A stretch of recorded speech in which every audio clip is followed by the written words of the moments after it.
Good afternoon. Good afternoon, everybody. Few minutes early, just making sure that I've got everything connected and working. And let's put that on there. See if my comments are working.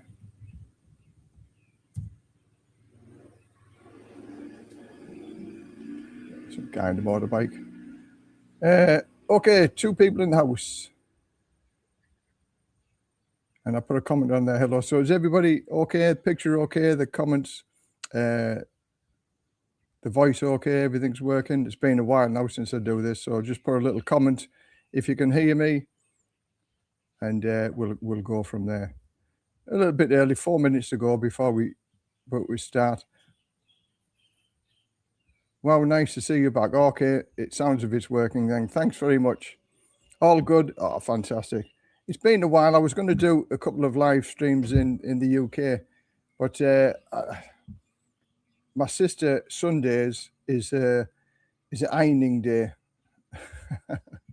And my sister is a woman of routine, so I decided not to disturb her and do it. And it was always dull and grey and dark anyway, so I decided not to do one. But here I am now, back in Thailand. I've been back a few days now, so retired and living the dream still, back in Thailand.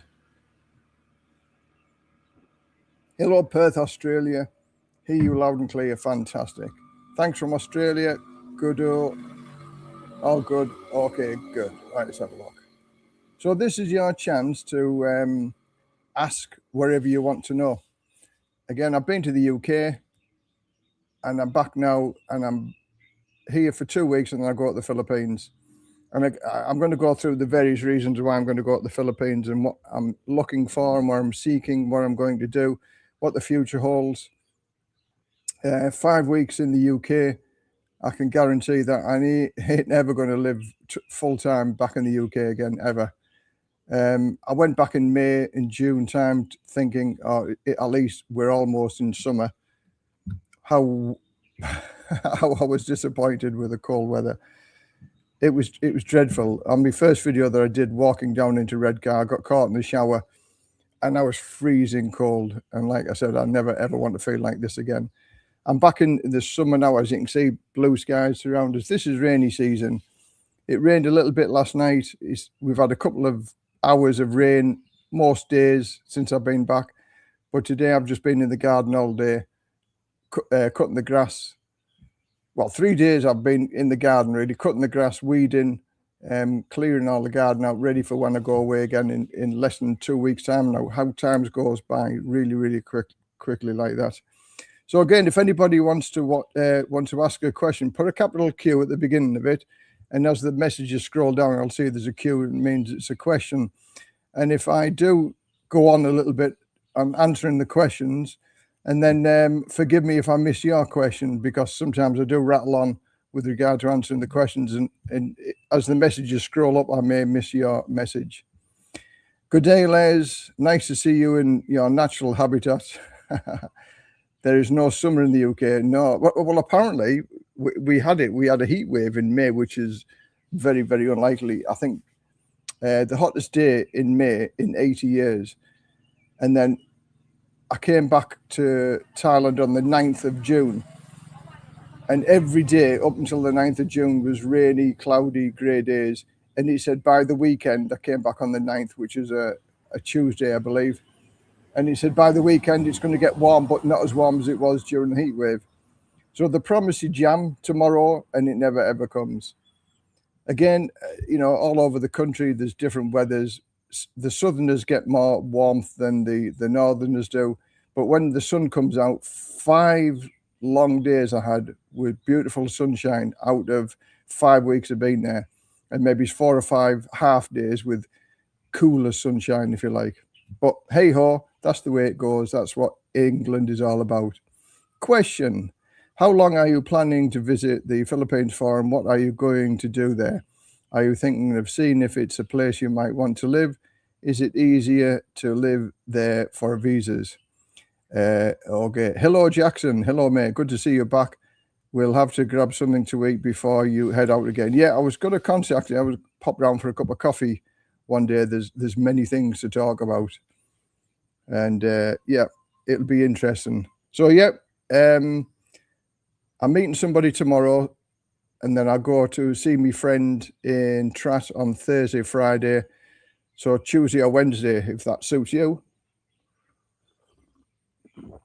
Have you sorted your visa out? Yeah, there's no need to sort my visa out yet until December, because I've got an agreement with my wife that we're going to carry on with a marriage visa until December, when I was going to change it over to a retirement visa anyway. There's no problem with that. It was an amicable separation, so there's nothing wrong with doing that. I'm visiting here and there and everywhere, so things are in motion anyway. Question, you said before that you do a vlog on a retirement home. Would that be in Pattaya? Okay, I'll come on to that as well. First question with regard to how long you're planning to visit the Philippines. I'm going to the Philippines for a month to start off with a plan that I may extend it for another month, for 2 months, because I've taken out the flight package where I can extend it for another £55, so I can change the date at no extra cost for the flights. All I'd have to do is just get another tourist visa to stay in the Philippines, and I think that's about another £60. But I'll play it by ear when I go there. The reason for going is living in Thailand. I've lived in Thailand for 14 years. I've been to almost every place you can go to in Thailand with Ploy and my other girlfriends. So to be honest and fair and truthful about it, wherever I go holds memories of me and Ploy and me and my other girlfriends, and I've been there, seen it, done it. And in some places like Pai, I've been there 5 times, although I love Pai, and Chiang Mai. So I'm looking for some new adventures. And the Philippines, I've never been anywhere in the Philippines, so I'm going to go there to have a look. And it's not too far away. It's a bit more complicated to get to than I first thought, but hey-ho, we'll cross them bridges when we get to it. The reason for looking is, yes, I'll be truthful and honest, I am looking to maybe relocate to the Philippines for several reasons. And reason number one being, and the most important one, that my state pension, I'd get the rise every year, because I get my state pension this year. And okay, it might be only 3 to 5% per year, but over a 5-year period, that will roughly equate to half the rent that I'd be paying if I started renting a property now. So it's not worth, so should I say, it's not a lot of money, but it's more than I'd get if I stayed in Thailand. My fire brigade pension goes up with the inflation rate every year anyway. So it's not a big deal with the state pension. But I think I paid into it, so why shouldn't I be able to get it back? I've tried many ways of trying to circumvent the system, if you like. But when I got the final answer off the decision maker from the DWP saying, no, you can't do that, that sort of, it scuppered my plans, if you like, for living in a reciprocal country for 6 years and then traveling, for 6 months and then traveling. Second reason with looking at the Philippines, English is widely spoken. I was lucky, I was married to Ploy for 9.5 years, and she was exceptionally good at English. So she did all my translating. I'm not very good at speaking Thai, and I do realize now I heavily relied on Ploy whilst we were living together for that amount of time. So I still struggle now. We're living here for 14 years, trying to get what I want to get across to many people for various things.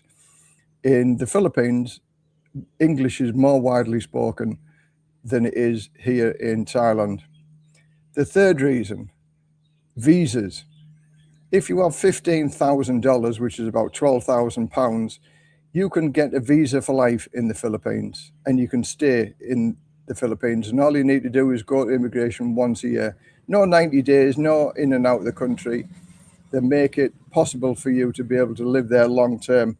And also, if you decide you wanted to buy a condo or buy a house, although it's the same rules in the Philippines as it is in Thailand, a foreigner can't own the land in the Philippines, but you can still own the house like you can do in Thailand.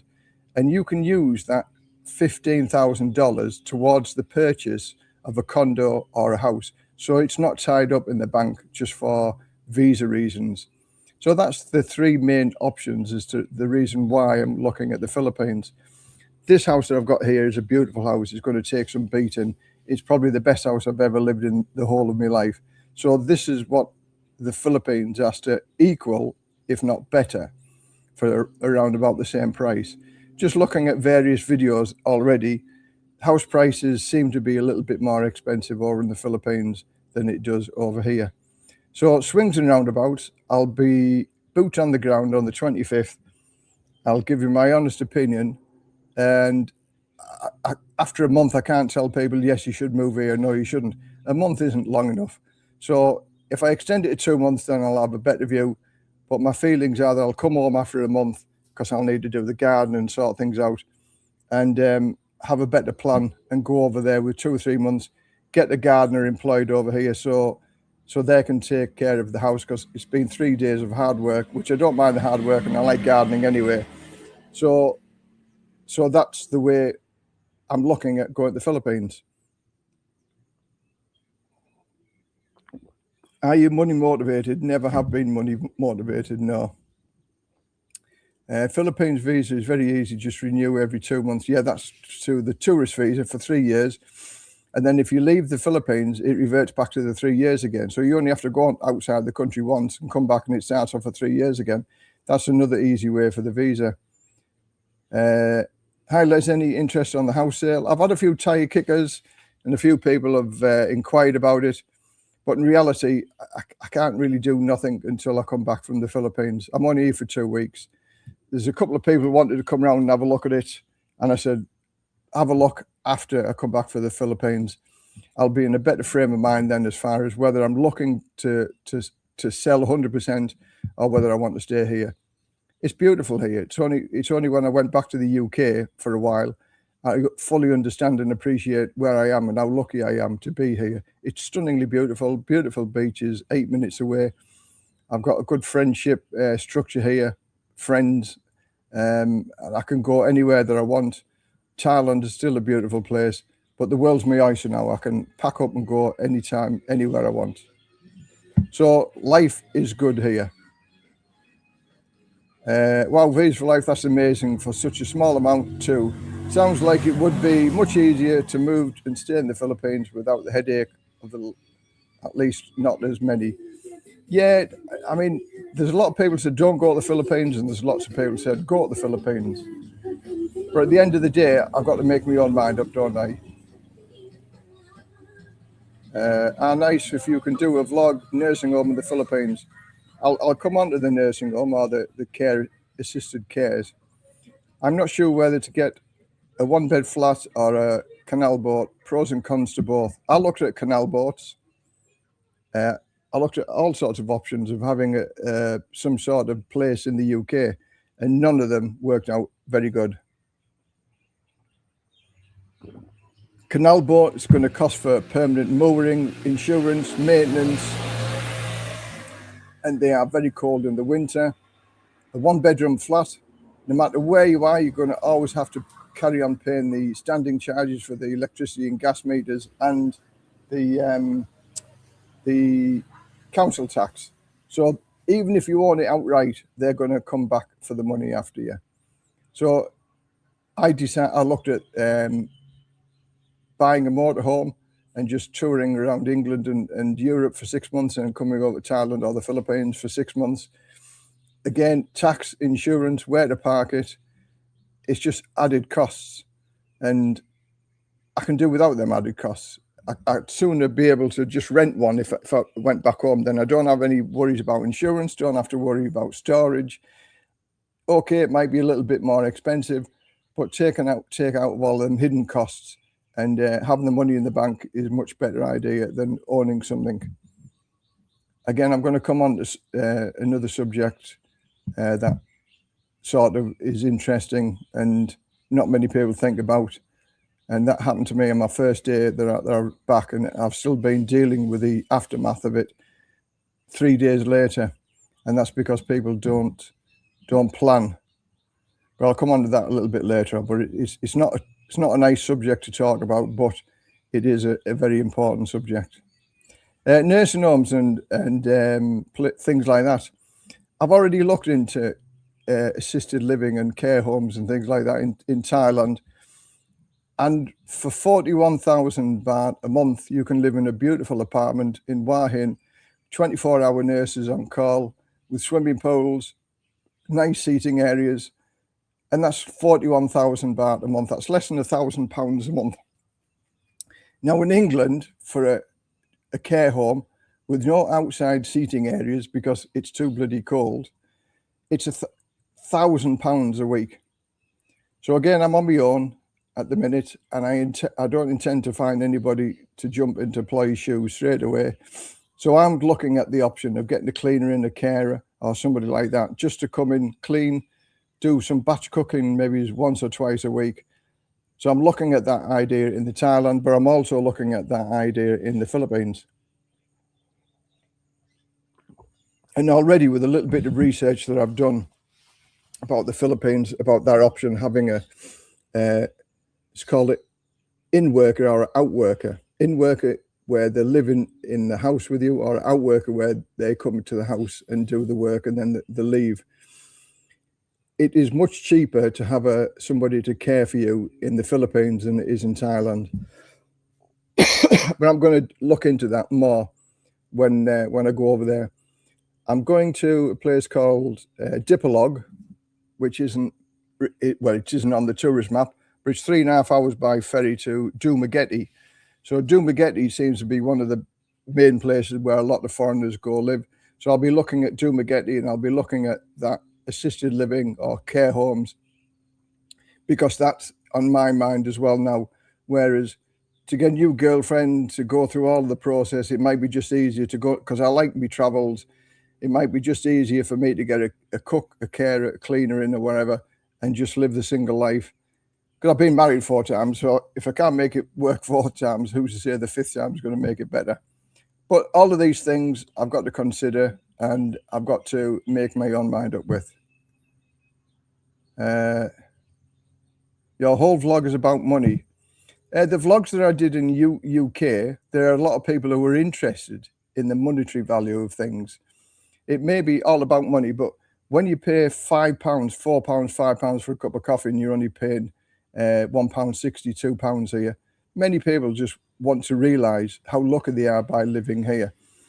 I put prices on for hotel rooms, both in Canadian, in Australian dollars, US dollars, European and British pounds.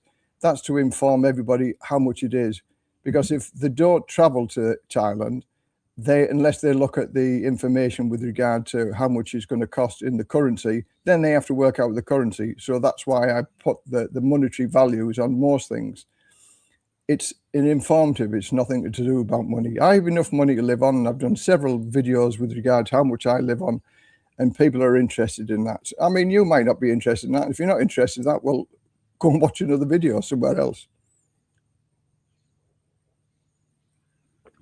I'm from Newcastle, close to Redcar. Been in the Philippines 6 years on a marriage visa. Live here. Oh, well done. I've been to Newcastle a few times. Newcastle is a fantastic night out. I love Newcastle.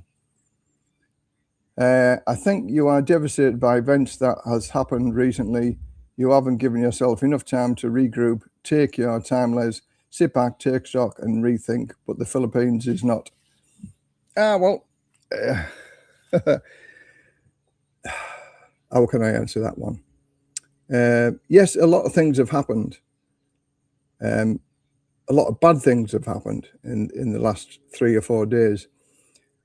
But it gives you stock. It gives you your thinking time. And one of my favorite sayings is, you've got more years behind you than you have in front of you. If I was to moan and groan and think, and woe is me, that's a sad day. And when you get to our age, 65, 66 plus, every sad day is a wasted day, because you haven't got many days left in front of you. So why be sad about it? Just accept it, move on with it. Sadly, again, I'll come on to this later. Sadly, somebody decided that their time was up, and they've departed this world through horrible situation. And again, I'll come on to that in maybe another video. But the people who do that, they're in an awful state of mind. Now, I can assure everybody I'm nowhere near that state of mind. And I've got things to live for. And if you've got your mind set to do type of things, then you can enjoy life. And that's what I intend to do. I'm looking at the Philippines, but I'm not 100% sure that I'll be living there. The world is my oyster. I'm going to live anywhere I want in the world now. But my salary won't allow me to live in various parts of the world. Big spider walking over my screen. Or little spider, I should say. So therefore, I disagree with what you take stock. I've taken stock. Being 5 weeks back in the UK, it makes you appreciate what you've got. So that's what I've done. But thanks very much for your comment and your thoughts. I much appreciate it. I think it's interesting to compare the price difference personally. Show what you can get for your money elsewhere. Exactly that. That's why, the only reason why I do the money thing, because people are interested in it. The money side of things opens the practicalities and possibilities of things. Keep up the great work. Thanks very much for agreeing with me with that. Are you traveling alone to the Philippines alone? You must love wedding cake. Been married a few times. I do like wedding cake, but there's a reason why I got married. And I'll never say never about getting married a 5th time. And I'll come on to that reason for later on as well. But never say never. Yes, I am traveling alone to the Philippines. And I'm looking forward to it. What made you think of Dumaguete? My friend lives in Dipolog, so that's where I'm flying into, Dipolog. And he only lives a couple of miles or so away from the airport. And what it was, it's my friend from the UK, and he was a van lifer. He was in charge of many pubs and bars and restaurants, type of thing. And he gave it up, and he went and lived in a van for 2 years. And a couple of years, well, more than 2 years ago, I met him on a YouTube meeting in the UK, because I like van lifers and I was interested, and I started talking to him, and he'd never been to Thailand, so I came and showed him around Thailand. Now he'd been to the Philippines a few times. He's with a partner now in the Philippines, so he's been reciprocal with my offer. When he came over here, I led him by the hand and showed him all of the places, and he's going to do the same for me. He's set up for somewhere for me to live. He's going to lend me his motorbike. He's going to point me in the right direction, introduce me to some people, so I'm not arriving in the Philippines as a newbie. And this is what I do, help people who come to Thailand who are newbies and have never been here before. He's just doing the same thing as what I did. And Dumaguete, you've got to start somewhere. So I'm starting at Dipolog, where I'll have me base, and then I'll go to Dumaguete, Ilo, and I forget the other beach that I'm looking at. But it has to match, if not better, this location for the house, for the price, and everything else like that. So there's me standards. There's me ticky box, if you like. If it comes up to that, then I'll seriously consider moving over there. I've been to the Philippines many times. Didn't feel safe there. I'm now retired here in Thailand and rate it far better than the Philippines. Yeah, I've heard that story so many times. Hi, Leslie. Welcome back since you came back from the UK. Has Brexit had any good things? Nothing is good in the UK at the minute. I'm getting married for the 6th Thai wife on the 24th of June. Always look forward, never look back. Oh, well, good luck on that one. Best wishes for that. Never say never. Studio flat in Jomtien would be a nice base. I like your positive attitude, but I would not get married again. Bachelor lifestyle is the best. Yeah, the grass is always greener on the other side, isn't it? Yeah, so I'm enjoying my freedom at the minute because I can do whatever I want to do. And let's see where we go from there. Yes, here the Philippines is dangerous. That's why I'm going to have a look. Many people say it's dangerous. Many people say it's not. Good parts, bad parts. But again, it's like Thailand. There's good parts and bad parts about Thailand as well. So I want to go and make my own mind up, and I'll do the video and I'll tell everybody if I feel safe, if I feel threatened. I mean, I've walked around Bangkok at 3 o'clock in the morning and never ever felt threatened. Same as Pattaya, walk around 3, 4 o'clock drunk in Pattaya in my younger days and never ever felt threatened. I've never ever felt threatened here in Thailand.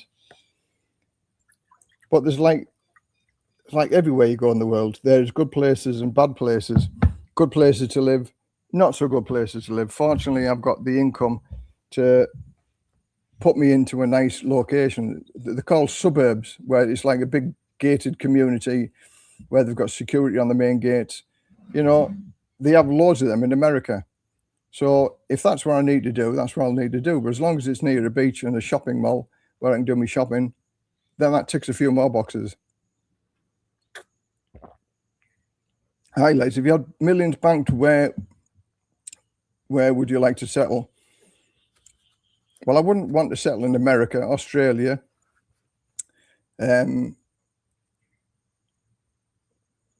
Sorry, just read. I wouldn't have millions in the bank. I really wouldn't have millions in the bank. I'd just help so many people out. I don't need millions. I'm quite happy with the money that I've got. So I've helped people along the way all my life. And if you can help other people, that's value in itself by it being able to help other people. There is many millionaires who are the most selfish, arrogant people you would ever wish to meet. And I've met a few of them. And generally speaking, the poorer the people are, the better people you meet. So no, I'd never be a millionaire. And I'd still like to, I love living here in Thailand. The people, the friendliness, what you get. Is it perfect? No, it isn't perfect. But then again, I don't think anywhere is perfect. But having millions of pounds protects you from all of that, because you have your security, you have your great big gates, you have your great big walls. You're going to eat in 5-star restaurants. That's not me. That's a strange life for me, and I would never ever settle doing that. So no, I've got enough money. I'm happy where I am, and as far as I would say still the Philippines or Vietnam or Thailand. I like them. I like the Philippines. I've just read about it, but I'm going to go and see. But definitely 100% Thailand and Vietnam. I love Vietnam. Les, have you lost weight? You're looking good. No, I put weight on. I put 5 kilos on. So that's my sister feeding me all of the crap food that I shouldn't be eating anyway. So now on orange juice. I put 5 kilos on, so I've got 5 kilos to lose. I was in a gated community, but the gate was always open with no guard. I never felt threatened. Well, again, I'm going to have a look and see what we could do. I would not disregard Europe. I'm going to sail to the Greek island, but after 3 months, when I fasten my seatbelt to Thailand, I always feel good. I was going to go to Portugal. In fact, my next trip to the England is going to be at the latest 2 years from my sister's 70th birthday, and I'm going to take a slow ride back to Thailand or wherever I'm living. I'm going to stop off at various places, just get a flight to somewhere. Doing the 12-hour flight is long. So I did 2 6-hour flights or 6.5-hour flights, and I felt better doing it that way than doing a full slog 12 hours. I used to enjoy it, but I don't enjoy it anymore. It is a chore to get from A to B. So I'm going to do it in slow bits and stay in some hotels. You know, like I've never been to Dubai before, so I'll go to Dubai for a couple of nights, and that's like halfway. So it's only a 6.5-hour flight. Stay in Dubai for a couple of days, and then travel the next 6 hours to Thailand. I can do these things now, and that's what I'm planning to do. The Philippines has serious infrastructure and energy security problems. The food is very poor as well. Yeah, I've heard of that as well. But again, I'd put solar. I'd put solar in that, so they've always got power no matter what. But I wouldn't go full hog and put solar, so that gives me total electricity. Like here, I've got an emergency backup. Excuse me, emergency backup. So I've always got the fan, the electricity for the TV, the internet. That's all I want is the basics. So I'll just do that, and that's not expensive, less than £500, and you can have a solar system set up as a backup, and that's all I want it for. The brownouts, I hear there's many brownouts. The infrastructure, the internet is not as good, the roads are not as good. But if you say that, I live in my little bubble here. I'm 15 minutes away from the shops. I can do my shopping. I'm 8 minutes away from a beautiful beach. I live in a beautiful house. You put them three things into the Philippines, and I'd be happy at that. So the roads aren't as good as they are over in Thailand. It's just going to take it a little bit longer to get from A to B. I've got no rush to get anywhere, so I can take that time. But I hear what you're saying, and many people have said the same thing. But hopefully when I go there, I'll give an honest version as to what I feel about it, whether I feel safe, whether I feel secure, the housing situation, the care situation. I mean, when all's said and done, how many Filipinos is there all over the world, and they're in caring and care for positions all over the world? So they are a seriously caring nation. Agree about the food I would cook for myself most of the time. Yeah, well, again, I mean, it's only now since Ployd left, I've ate out a lot more. But if I was stable in one place all the time, then, I mean, I've done batch cooking here myself, cook enough food for the week. So if you have a problem with eating out, I suppose you could go to the better restaurants and eat better food. Might cost you a bit more money, but if you're eating in more than eating out, I would thought it would work its way out. I don't know. But Jollibee is mentioned by everybody, but that's a cross between KFC and McDonald's. I'm not eating fried chicken all the time, but let's see what it is, and I'll give an update on the food and that as well. Birmingham is not a very nice place. People getting stabbed every day. It's full of doctors and engineers, if you know what I mean. I'll come on to that because I mentioned in one of my vlogs with regard to bleed out kits. And many people don't know what the bleed out kits are. And this is what it is. There are 40,000 of these bleed out kits with a door lock with a key. So when you ring 999, they will give you the number to be able to get access to the key. So you'll be able to get access to the bleed control pack. In Redcar, there are about a dozen of these all over the Redcar town centre. One in near Asda, where my sister lives. I was shocked when I seen it. And when I did a little bit more research, there are 40,000 of these throughout the whole country. I take my hat off to the people who were putting these here, there, and everywhere. But this has become normalization that people are going to get stabbed. There was a 17-year-old girl stabbed at 3 o'clock in the afternoon in broad daylight down south somewhere in a not so, well, a quiet country place, really. Stabbings are a daily, what's the word for it? It's become the normal, like, oh, you know, and the police said, oh, she hasn't got any life-changing injuries. Life-changing, she's been stabbed by one of these people from overseas. Life-changing injuries, she might not have it physically, but mentally she's going to be scarred for life. So these are the people who are preventing these people from getting put away or moved away. And this is the normal. So this is crazy. Anyway, enough about that. So yeah, I didn't feel threatened. I didn't feel uncomfortable in Redcar. Redcar is a nice place. It's got some nice houses. It's got some nice places. But Middlesbrough, which is only 10 miles away from Redcar, was voted one of the most dangerous cities in the whole of Europe, in the whole of the UK. So I didn't venture to there. I took precautions. I never did any footage in London with my GoPro, not my GoPro, my DJI Action 4. I didn't have my iPhone out. I put that in a pouch underneath my coat. Now that's fear. That's been instilled into me because you hear about it so many places. I didn't want to lose my iPhone. I didn't want to lose my DJI. So I took precautions. I hid it so nobody could find it or nobody could snatch it out of my hand. That's the normal in England at the minute, especially in London. I can walk around anywhere here in Thailand and never ever feel that threatened. Why should we feel threatened in our own country? Filipinos working abroad in care industry, as it is easy visa for them, so they can work abroad and send money back home, and they get paid more back in Western countries than they do in the Philippines. But of course, there are some carers in the Philippines that don't want to go work abroad, and they're quite happy earning a little bit more, and Westerners pay a little bit more than the Filipinos do. So this is what I'll be doing. I'll be looking at the prices, how much it is to hire a in-stay or an out-stay. I like that phrase, in-stays or out-stays.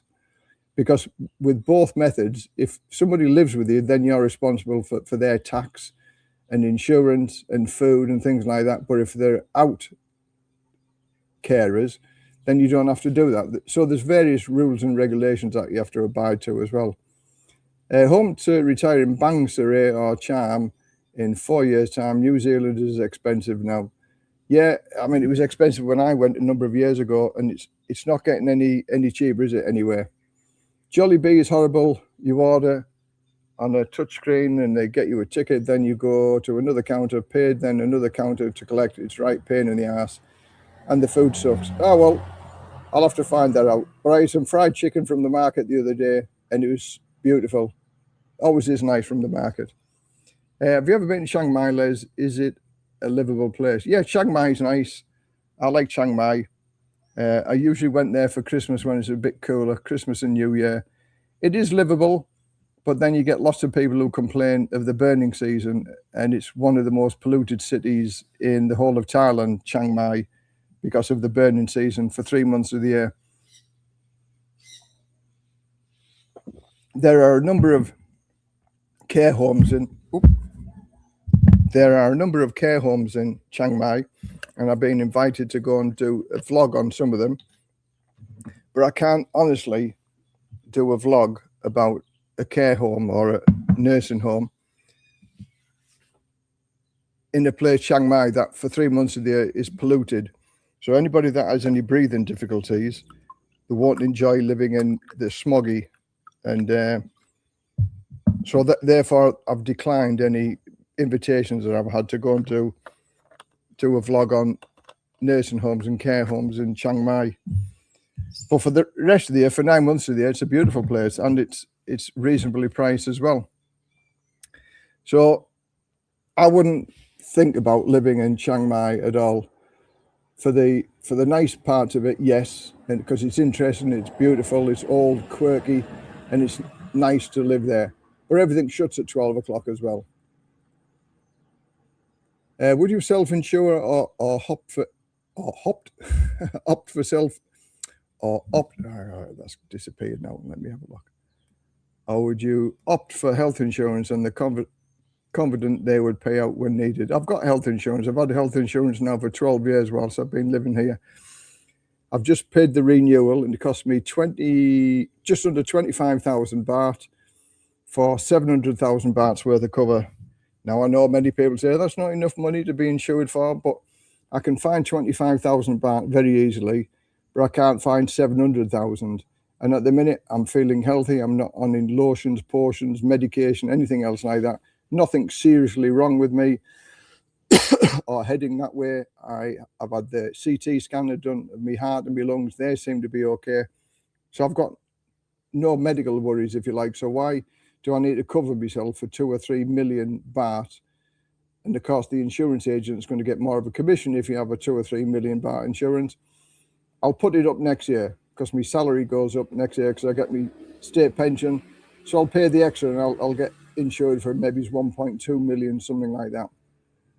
But I've always had insurance, and I would suggest anybody gets insurance. And if they can't get insurance, then self-insurance is the only other way. Have a lump of money in the bank, and that will be able to take care of any untoward circumstances. But I used to say to people, use your 800,000 baht for your visa, and that will also do as your self-insurance. But if you're with a Bangkok bank, the Bangkok bank now frees that 800,000 for 4 months, so you cannot take it out. So in effect, for that 4 months that the 800,000 bahts in that bank, you can't touch it. So if you have any medical emergency and you have to break into that, you can't get into it because they won't let you. That's Bangkok Bank. I don't know whether the other banks are doing that at the minute, but that's a thing to be aware of as well. Because for me, self-insurance, that 800,000, if you break into it, people say, oh, you're going to lose your visa. But I wouldn't worry about that because the agents can get your visa sorted out for the following year. So there's always a way of doing it. And that 800,000 baht was a good amount for treatment in Thailand. But Bangkok Bank has taken that away.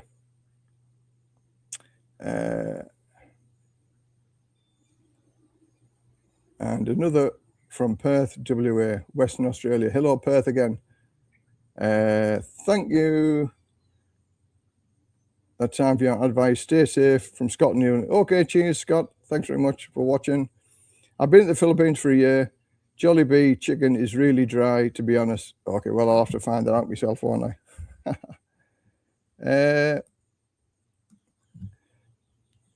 What you will notice in the Philippines is that the amount of completely pointless jobs. I was in a mall and there was a poor girl sat in an elevator pressing floor buttons all day, completely pointless. I remember the days when in the department stores, I forget the name of the department stores, when I was a child, going up in the lift, the bellboy. I think that's a good job, pressing the button. If you've got a Thai What to Do or Home Pro here, there's hundreds of people just follow you around the store trying to help you out. But they follow you, which is intimidating, and I don't like it. And you just think, how many people are getting paid for doing nothing? They're always on the phone, looking at the phones. And then if you ask them for any advice, they're like rabbit in the headlights, like, oh my God, you're going to ask me what to do. So I think any job, even a bellboy pushing the buttons in the elevator, if it gives them some money to live on, well, fair dues. Because in the UK and America, you press your own button and nobody gets anything for doing that. Bali's the same. People burn their rubbish all the time. We know people who left because of the air pollution. Yeah, I liked the Bali first time I went. The second time I went, hated it. In fact, I went to Bali for a month for me honeymoon with me employee. We booked for it for a month. We came back after 3 weeks because Thailand was much better than Bali. Another thing you'll notice in the Philippines is the amount of trash everywhere. They have no concept of recycling. Yeah, I've heard that as well. Good morning, Les, from a cold, dull Northern Ireland. You are doing the right thing, checking out other countries that you regret if you didn't. I'll stick my neck out and say you'll be back in Thailand. Well, the Philippines has got a lot to live up to. Thailand, I've lived here for, again, like 14 years. And it's been a good provider for me. It's been a good place to live. I'm happy with where I am. I'm sat outside today in a T-shirt. It's beautiful weather, blue skies, even though it's rainy season. I'm happy with my lot here. It's the best house. In 2 years' time, I'll own this house, so I won't have any debt on the house. And then, you know, I'm in a comfortable position. If I went to the Philippines, if I sold this house, then I'd have to rent somewhere. I don't know. It just opens up a whole can of worms. But it might be a can of worms that I'm happy to open. But I won't know for sure until I go. All those jobs will be wiped out in the next couple of years due to AI. Boss of ChatGPT said they expect 300 million jobs globally to be gone by 2030, all because of AI. I'd agree with that. AI is coming for lots and lots of people's jobs. And all those people who study at university, got 30, 40, 50,000 pounds worth of debts, are going to be out of a job because of AI. Hi, Les. Before moving to Thailand, did you look into living in Europe, countries like Spain, Portugal, Greece, Albania, etc.? What was your criteria for selecting Thailand? Yes, I bought a plot of land in France. I was going to build a house and a gîte in the Limoges area. Stunningly beautiful plot of land. The house would have had spectacular views. But then in 2008, the crash came and it added 45,000 euros onto the build of the house. I was struggling to get the right amount of money in the first place, so to add another 45,000 euros onto the price, it was just like an impossibility. So then I decided to travel around the world for 2 years. Well, I traveled around the world for a year, traveled around Europe for another year, and it opened my eyes, and I'm thinking, France is still cold in the wintertime, and I like the warmth all of the time. And the price of living here in Thailand, tropical beaches, beautiful people, friendly, warm, safe to live. It ticked many more boxes than France did.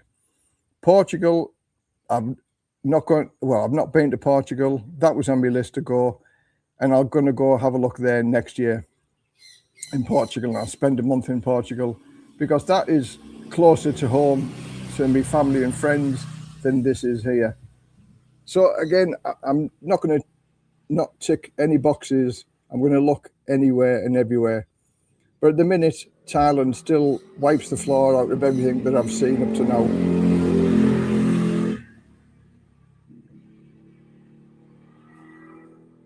Liz, you need to reset, but the Philippines is not the answer.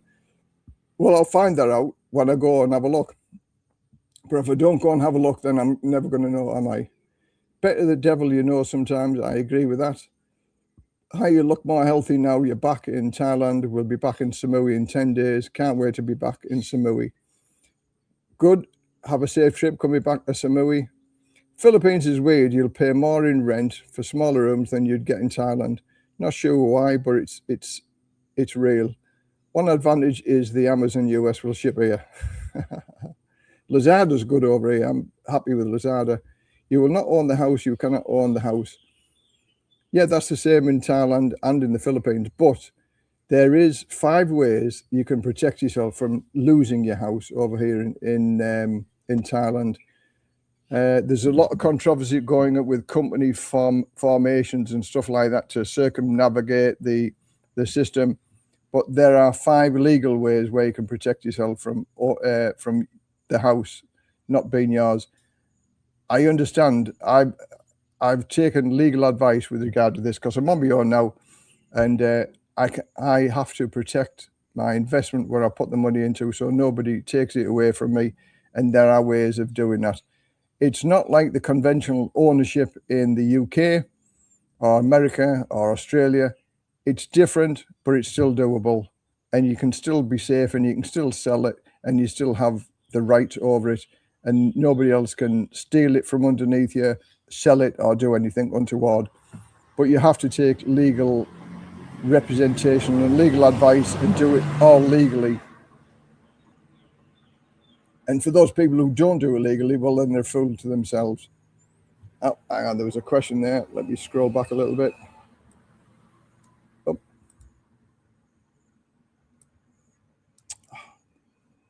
Come on. Question: if you live a normal life, eat out once a day, night out twice a week, rent by the beach in Jomtien, £1,000 a month generally enough to live on? Yeah, I would say yeah. It's doable. I mean, I lived in Jomtien for 2 years, and I was on about £1,200 a month in Jomtien, and I mean, this is going back 10 or 12, 11 years ago. But I dare say, yeah, if you live that type of standard, yes, you can do. The closer you move to the beach, the more expensive it is. There's a lady I know, the lady that I helped from San Francisco. She lives in I think a 35 square meter apartment, a 10-minute walk to the beach for 6,500 baht a month, 45 square meter studio apartment in a complex, and it's got 2 swimming pools. It's quite nice. It's an old part of Jomtien, but it's a walkable distance, 10 minutes, 15 minutes to the beach. And it's a little bit further out of the town, but if you get to the Baht buses route, then you catch a Baht bus, and it's 15 baht as it is now. So yes, £1,000 a month, it is doable, but I would say the sweet spot is about £1,300 to £1,500 a month. It does make a little bit, well, it does make a huge difference, another £200 a month. So if you can get 1,500, you'd have a good life for £1,500. Portugal, my favourite place, but it's much more expensive than it was. Yeah, again, I mean, that's the thing that puts me off. If it's expensive, it's not going to work for me. Thanks for answering the question, Les, for European choices. You're welcome. Italy is my favourite country.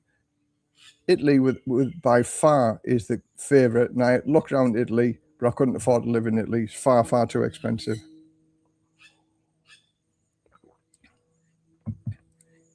Les, you have in mind the areas, places you wish to visit in the Philippines. I work with Filipinos here in the UK, and they say Palawan, Tagale, Boracay, Bohol. Boracay is reputedly the best beach in the whole of the Philippines. Yeah, I'll be having a look at Boracay, but not on this trip. Dumaguete, Iloilo is on the map. And when I come back for the second time, then I'll spend 2 months, maybe 3 months, just traveling around. But that's when I get me pension. So that'll be January, February time next year. I need to get my visa sorted out in December here. So I'm on a retirement visa, so then I don't have to worry about the marriage visa or the visa situation. So I've still got things to sort out here. My state pension kicks in 2nd of November. So then I shall be paid another 650 after tax. After tax, it shouldn't be taxed in the first place, but there's another story. So I've got more disposable income and plan my journeys next year from January onwards. So yeah, I'm going to look at as many places as I can. And really, if it ticks the boxes, and it will have to tick a lot of boxes to equal this place, match it or better it for the same type of money.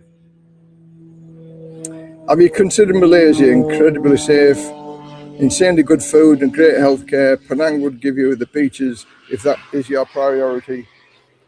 I've been to Malaysia. I wasn't too struck on it really. I don't know. Penang, I thought I visited Penang, but we didn't. We just visited Butterworth, Georgetown.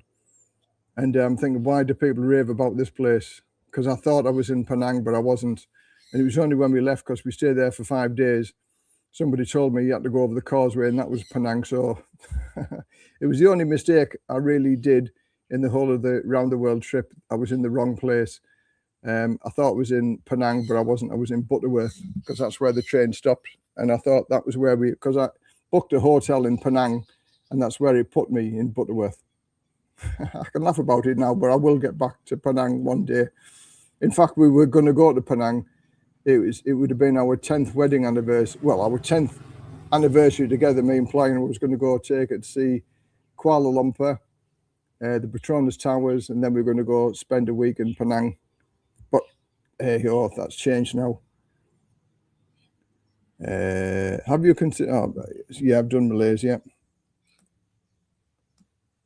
At Bangkok Airport, I saw a Thai woman holding a cushion to protect luggage, dropping onto the carousel. Inventing jobs for Thai seems funny, but she took it seriously. Yeah, I mean, the Thais will do anything and everything. There's nothing beneath them. Boracay was disappointing for me. Every 5 steps you get hassled by the hey boys guys, or hey boss guys. It was like that in Bali. On the beaches, like do you want this, do you want that, do you want the other? You know, it was all substances that you shouldn't be taking in the first place. You enjoy your travels, rent out your Thailand home, went away for long periods. No, I had rental properties in the UK, highly disappointed, got trashed. So no, I'd sooner leave it empty than put somebody in it. Nobody can do. Have you met a Thai in Thai court? Nobody can do. Have you met a Thai in a Thai court? Good luck with that. I don't know what you mean by that. It's striking how much happier you look now that you're back in Thailand. Thank you. And it's true. I mean, I was counting the days for my departure to come back here. I love my sister to bits. Again, it was free rent because my sister has a 2-bedroom apartment. but just the cost of everything else, you know, taking her out for a cup of coffee, taking the niece out with the kids. I took the niece, my sister, and the 2 kids for a carvery, £85. £85. And I'm thinking, how do people live here? My friend took me out for Sunday lunch to a beautiful country pub. I've never been to the country pub before, but it was all oldie worldy. It was spectacular. It was fantastic. For a meal for 3 of us, and I didn't even have a beer because I had plenty of beer the night before. And that was £105. £105 for 3 meals in a country pub. I couldn't afford to do that every week. Couldn't afford to go out once or twice a week. Okay, right, what else is that? Les, have I been to Laos? No, I haven't been to Laos, but it is on my map. It is on my map of places to go. I've been to the Philippines about 3 times, but it's never felt interesting as Thailand. Too much colonial history has made the place feel limiting to me. Again, there's people I met in Thailand don't like Thailand. So swings and roundabouts. Afternoon, Les. It's cold, wet day here in Perth. Yet another Perthite. I will be back in Laos, Land of Smiles, in December. Well, December, it's only 6 months away, so I'll have a safe trip back. If you're in Philippines, then visit El Nido. Look it up. It's an amazing place to Ilo, also amazing. Go swimming with the whale shark. Yeah, I seen that on one of the videos I watched. I will be doing that for sure. I think I'll be going to Ilo. Here, Panama is a safe and affordable, like on the UK wage. Again, I've never really. That's on the other side of the world, Panama. I like it this way. I do like it this way with Asia because everywhere is cheap for flights to get anywhere. Hi, Les. Don't listen to the negative comments. Travel adventure keeps you young. Love the videos. Take care, James. Again, I like me traveling. I've always traveled. I've got the travel bug. So yes, I will be traveling. I'll listen to what people say, good, bad points, but I'll make my own decision. Question: are you going to do a vlog on the application process of getting your state pension? Well, I've just got the letter the other day. It was sent to my sister's house. So yeah, I might do a vlog on that. I can't see if it's be interesting to many people, but I'll see. I'll have a look at the process because I've got to start the process now. Although it's my birthday next month in July the 2nd, where I'll be in the Philippines for me celebrating my 66th birthday in the Philippines. I've already been told people are arranging a party for me over there, so I'm looking forward to that. And but I don't actually get the first payment until 2nd of November.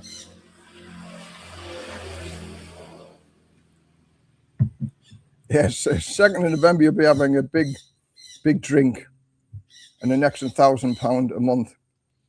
No, I won't get £1,000 a month because we were contracted out whilst I was in the fire service. We were contracted out, so I don't get the full state pension. And when I left, and I've been left now for 16 years, I didn't make any more contributions because I knew if I lived in certain parts of the world, then they won't pay the extra pension. So I would get the higher rate, but I'd only get that higher rate for 1 year. So therefore, any money that I paid into the system, I wouldn't get it all back out. So again, the pension, they'll let you pay it into it, but when you want to take it back out, oh, no, there's so many restrictions. They don't want to give you the money, which is sad, isn't it? But that's the way it goes. I worked for Butterworth for 3 years in the RAF. I mean, it wasn't a bad place, Butterworth, but there was no beaches and that. And I couldn't understand why everybody liked it because I was in the wrong place. How can we only get £600 a month, £650 a month pension? You can't have put enough money in the pan. I did. I paid 35 years contributions, but like I said earlier on, we were contracted out. That's £650 after tax, so it's actually about 800 odd pounds. But take 20% of that off, and it comes about 650 quid. So that's where I get me £650 from. after tax. So on top it's about 800 and something, after tax 650. So yes, I paid me full 35 years in, so I've got no problems with that, but we were contracted out, which does affect my state pension. Morning, Les, nice to see you back up and running in the zone. Onwards and upwards. Thank you very much.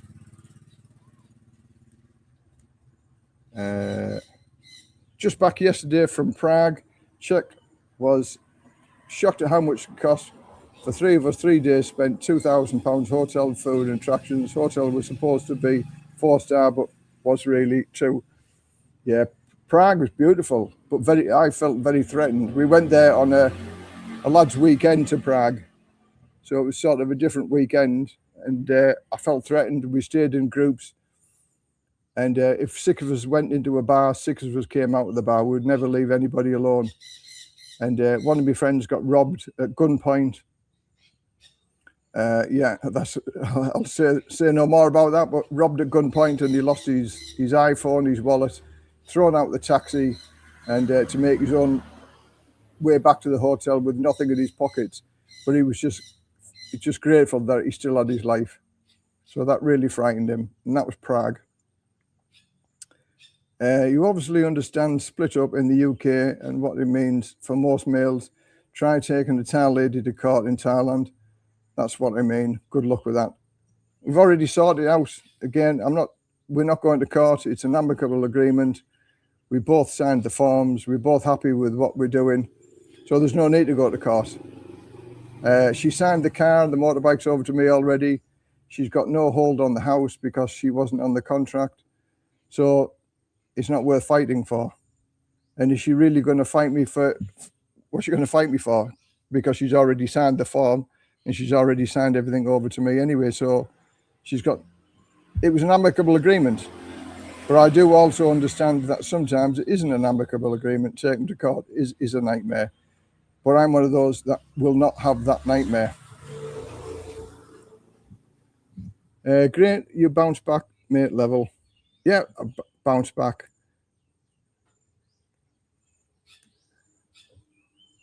At the end of the day, it's how you deal with it. And again, a friend of mine didn't deal with it so well.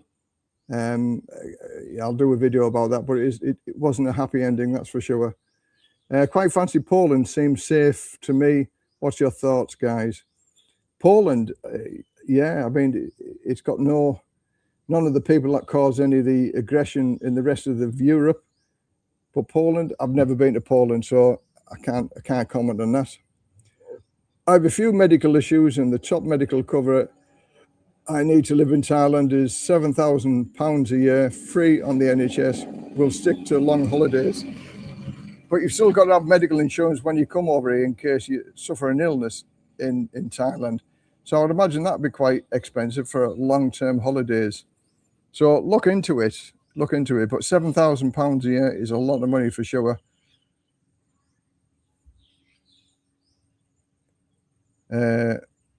WHU 58, head to Thailand, good place to retire to. Yeah, I would say it's a good place to retire to. It's not for everybody. Can you claim pension credit, Les? From Ray.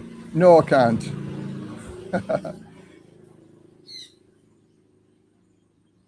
You can't claim pension credit for living out of the UK. No, you can't. Again, they're cutting down on all of them type of things. So I get nothing. When I went 2 years ago to ask, because 4 years ago now, I was diagnosed with emphysema. So I thought, if I come back to the UK for treatment and stuff like that, so I went down to the Social Security offices and asked them how much would I be able to get, what would I be able to get, and he just laughed and he said, "You'll get nothing for at least 9 months because you've lived out of the country for so long. You'll get no help whatsoever." And because of my fire brigade pension that I was on, I wouldn't get any benefits at all. So I'd be stuck on my own because I just earn just above the limits what they provide income for. So again, there's people on more money on benefits for not doing a day's work in the whole of their lives than what I've got for working the whole of my life. So benefits Britain, you know, and I've seen and I've talked firsthand to people who are on more money than me. £2,300 somebody's on. living in a nice apartment, and have never worked a day in their life.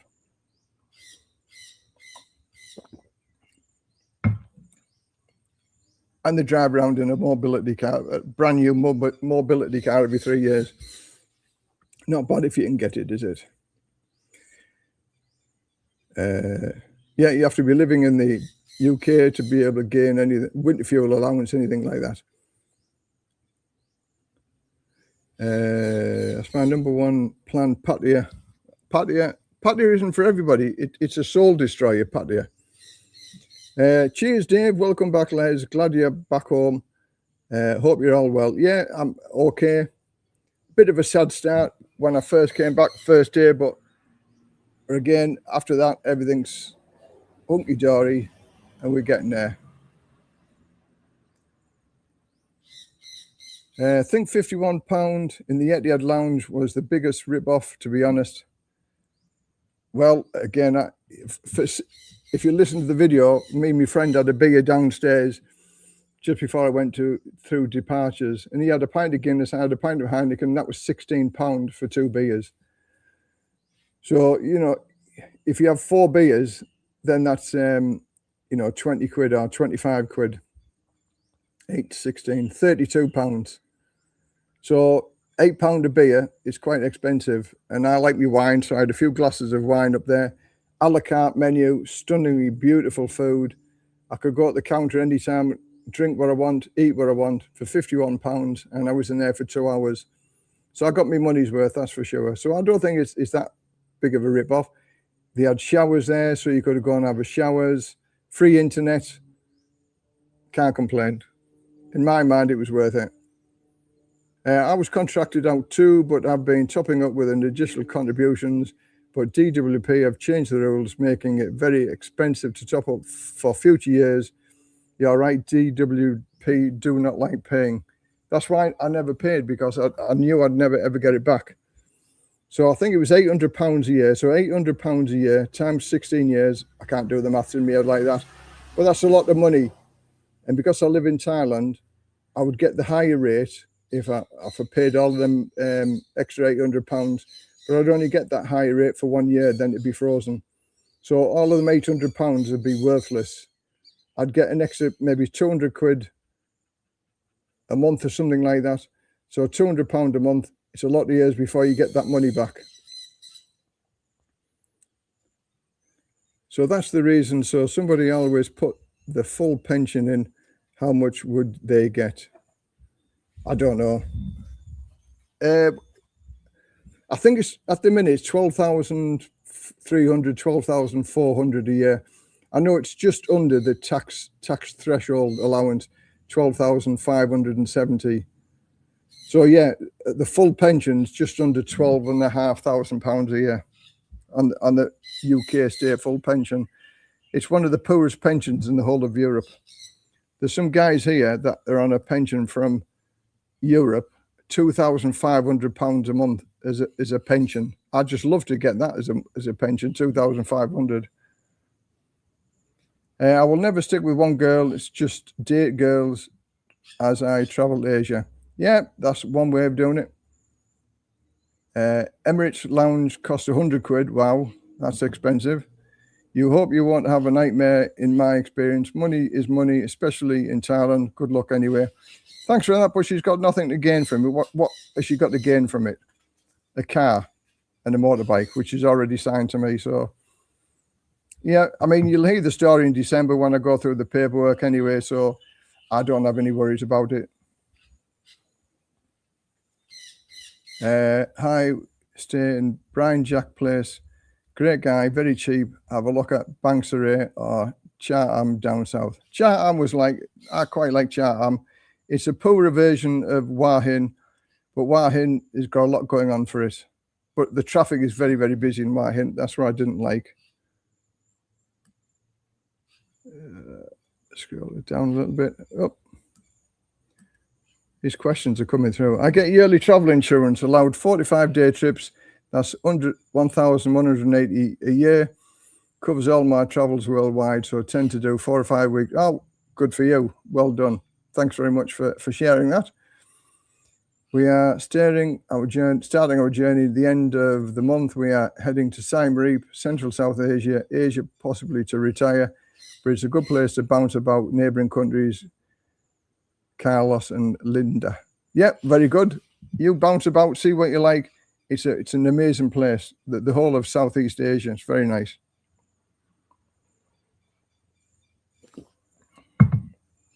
All right. Let's see if I can get catched up. I think I've missed out a couple out here.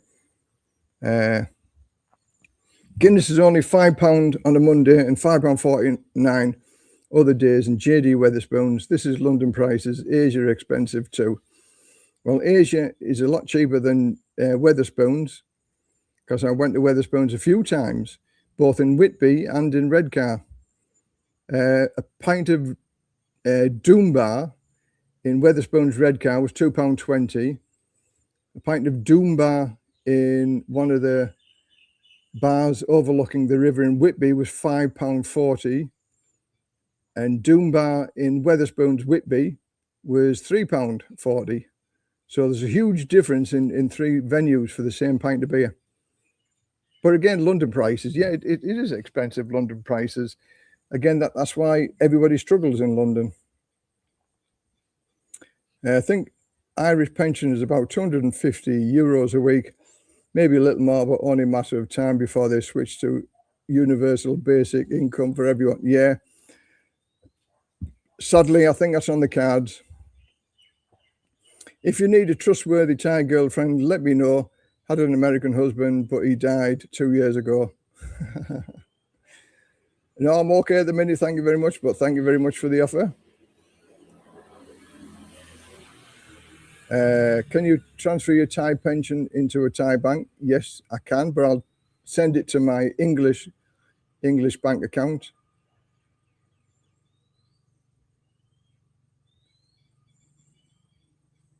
Full Irish pension, €299. I take that as the week. Wait to see what gets cut to pay this different shortfall. It'll be the triple lock, despite the UK pensions pathetic compared to again, it's the UK. The UK has got no money. The UK has got no money. It is broke. All right, well, 1 hour 12 minutes. Okay, let's tackle this subject, and I'm sure many people haven't done this, and I can say for one, I have already done this, and I've done videos on it before.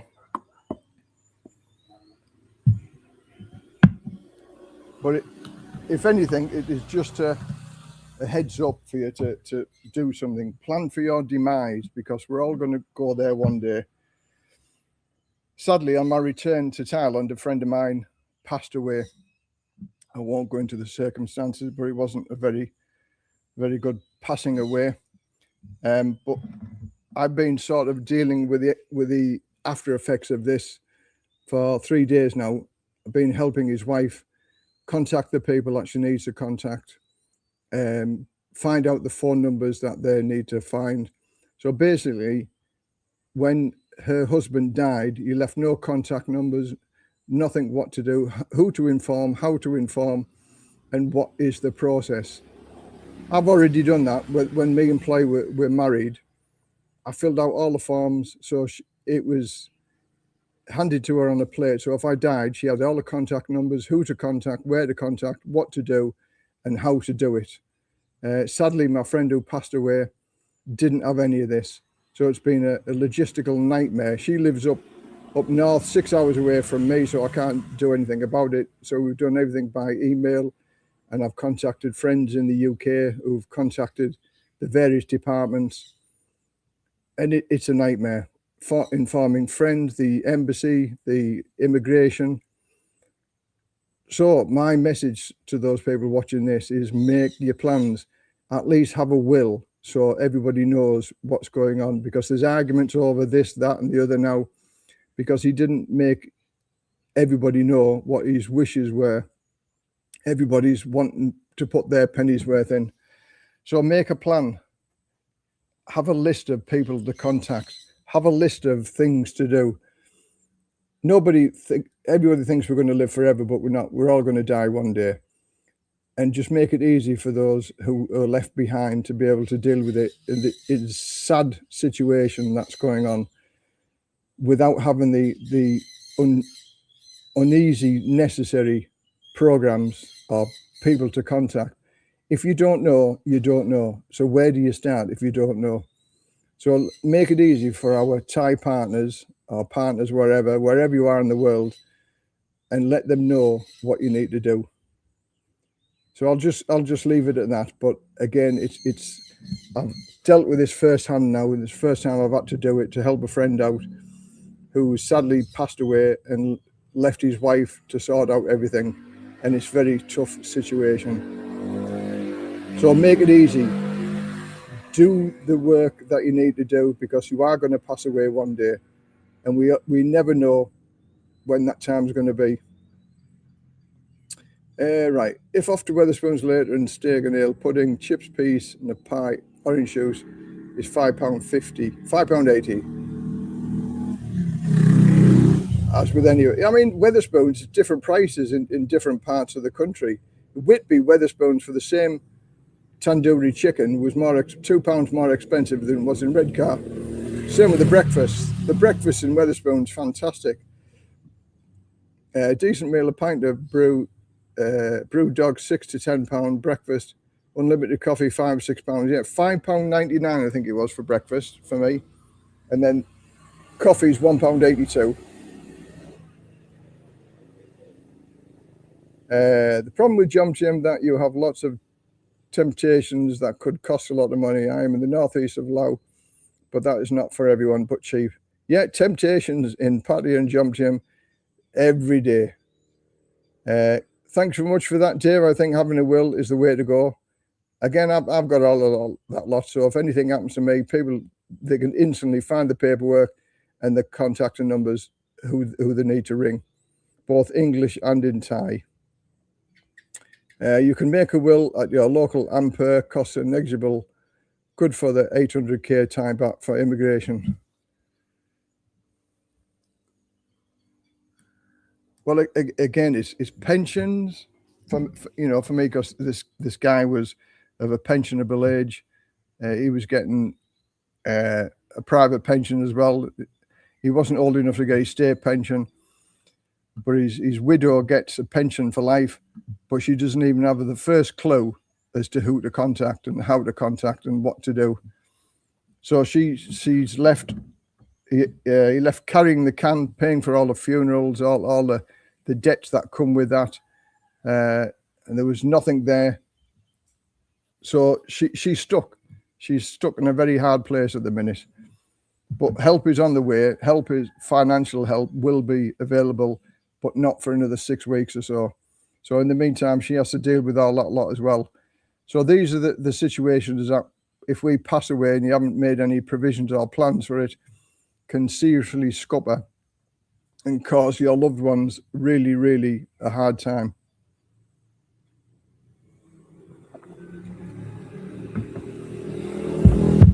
Oh, I keep knocking the bloody microphone down. Where would you recommend a family with young children to stay in Bangkok for a few days? Any good places to visit that you know of? Oh, I've been all over Bangkok, but never with children. I just Google that myself. I just Google it, best places to go in Bangkok with kids. There's plenty of things to do. Plenty of parks, plenty of zoos, plenty of interesting things, should I say, like the boat trip along the river with a meal and entertainment. That's good. The kids would love it because of the going up and down the river. There's many, many things you can do. Never been to Argentina or Colombia or South America, because I always thought it was sort of dangerous. So I didn't want to go to any countries that I felt threatened in, and Southern America was one of them. If living in Pattaya or Jom Jim, just drink in the beer bars, get on Thai friendly and take them massage girls out for a drink and meal. They are cheaper than the bar girls. Thousands online. Avoid bar girls. There you go. There's a bit of advice. I can sort of concur with that. But again, the temptations in Pattaya are tremendous. And again, there was one guy I was talking to, been married for 10 years, and he got tempted into having an affair with somebody else. That cost him very, very dearly.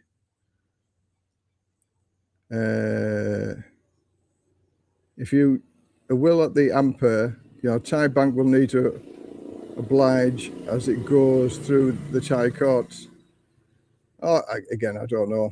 I haven't got a Thai will. I've just made it out myself.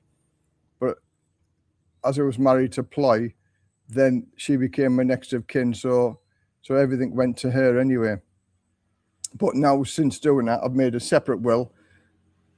And you can do the will yourself. But I've left it with 2 other people. So there's actually 3 copies of the will.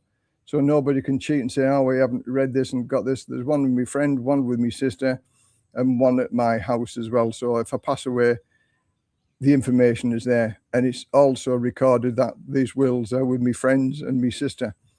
So everybody knows there's 3 wills. You can do it yourself. Legally and above board, you can do it yourself also.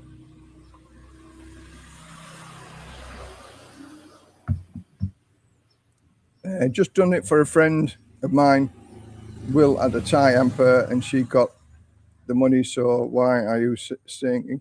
Okay, that's just a chat going with somebody else.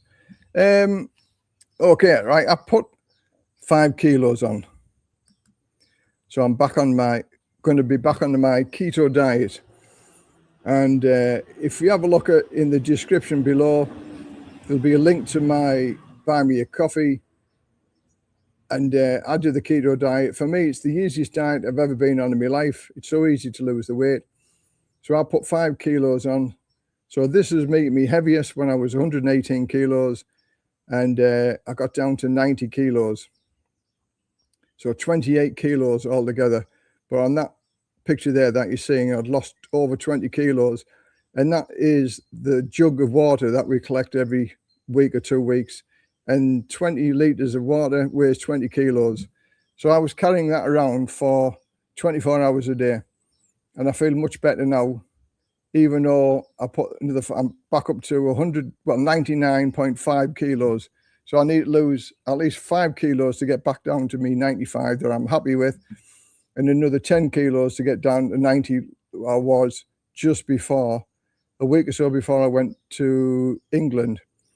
It was easy to put the weight on in the UK because my sister was giving me custard tarts, custard slices, strawberry tarts, all the stuff she thinks that I didn't get in Thailand. And it's so tempting when the fridge is full of all of this stuff. And eating out most days, yeah, it's easy to put the weight back on. But back on at the keto. So if you want to have a look at the keto box, have a look at the keto box. It's on me Buy Me a Coffee coffee shop thing, and it's got a little description of all the keto books. And in fact, if you want one, send me hang on,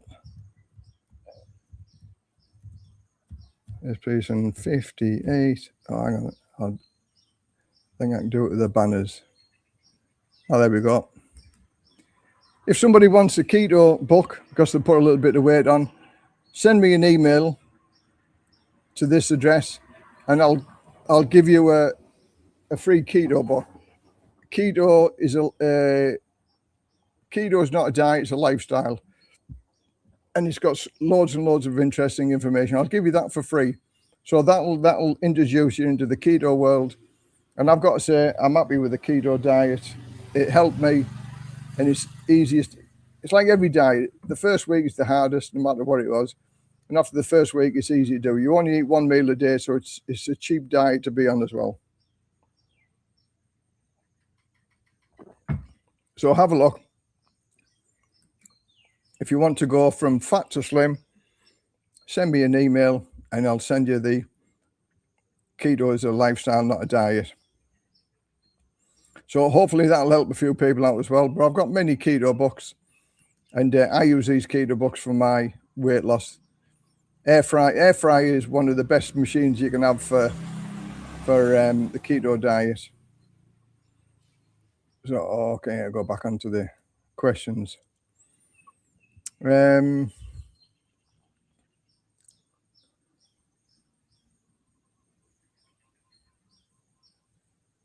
right, somebody else is having a chat in the side.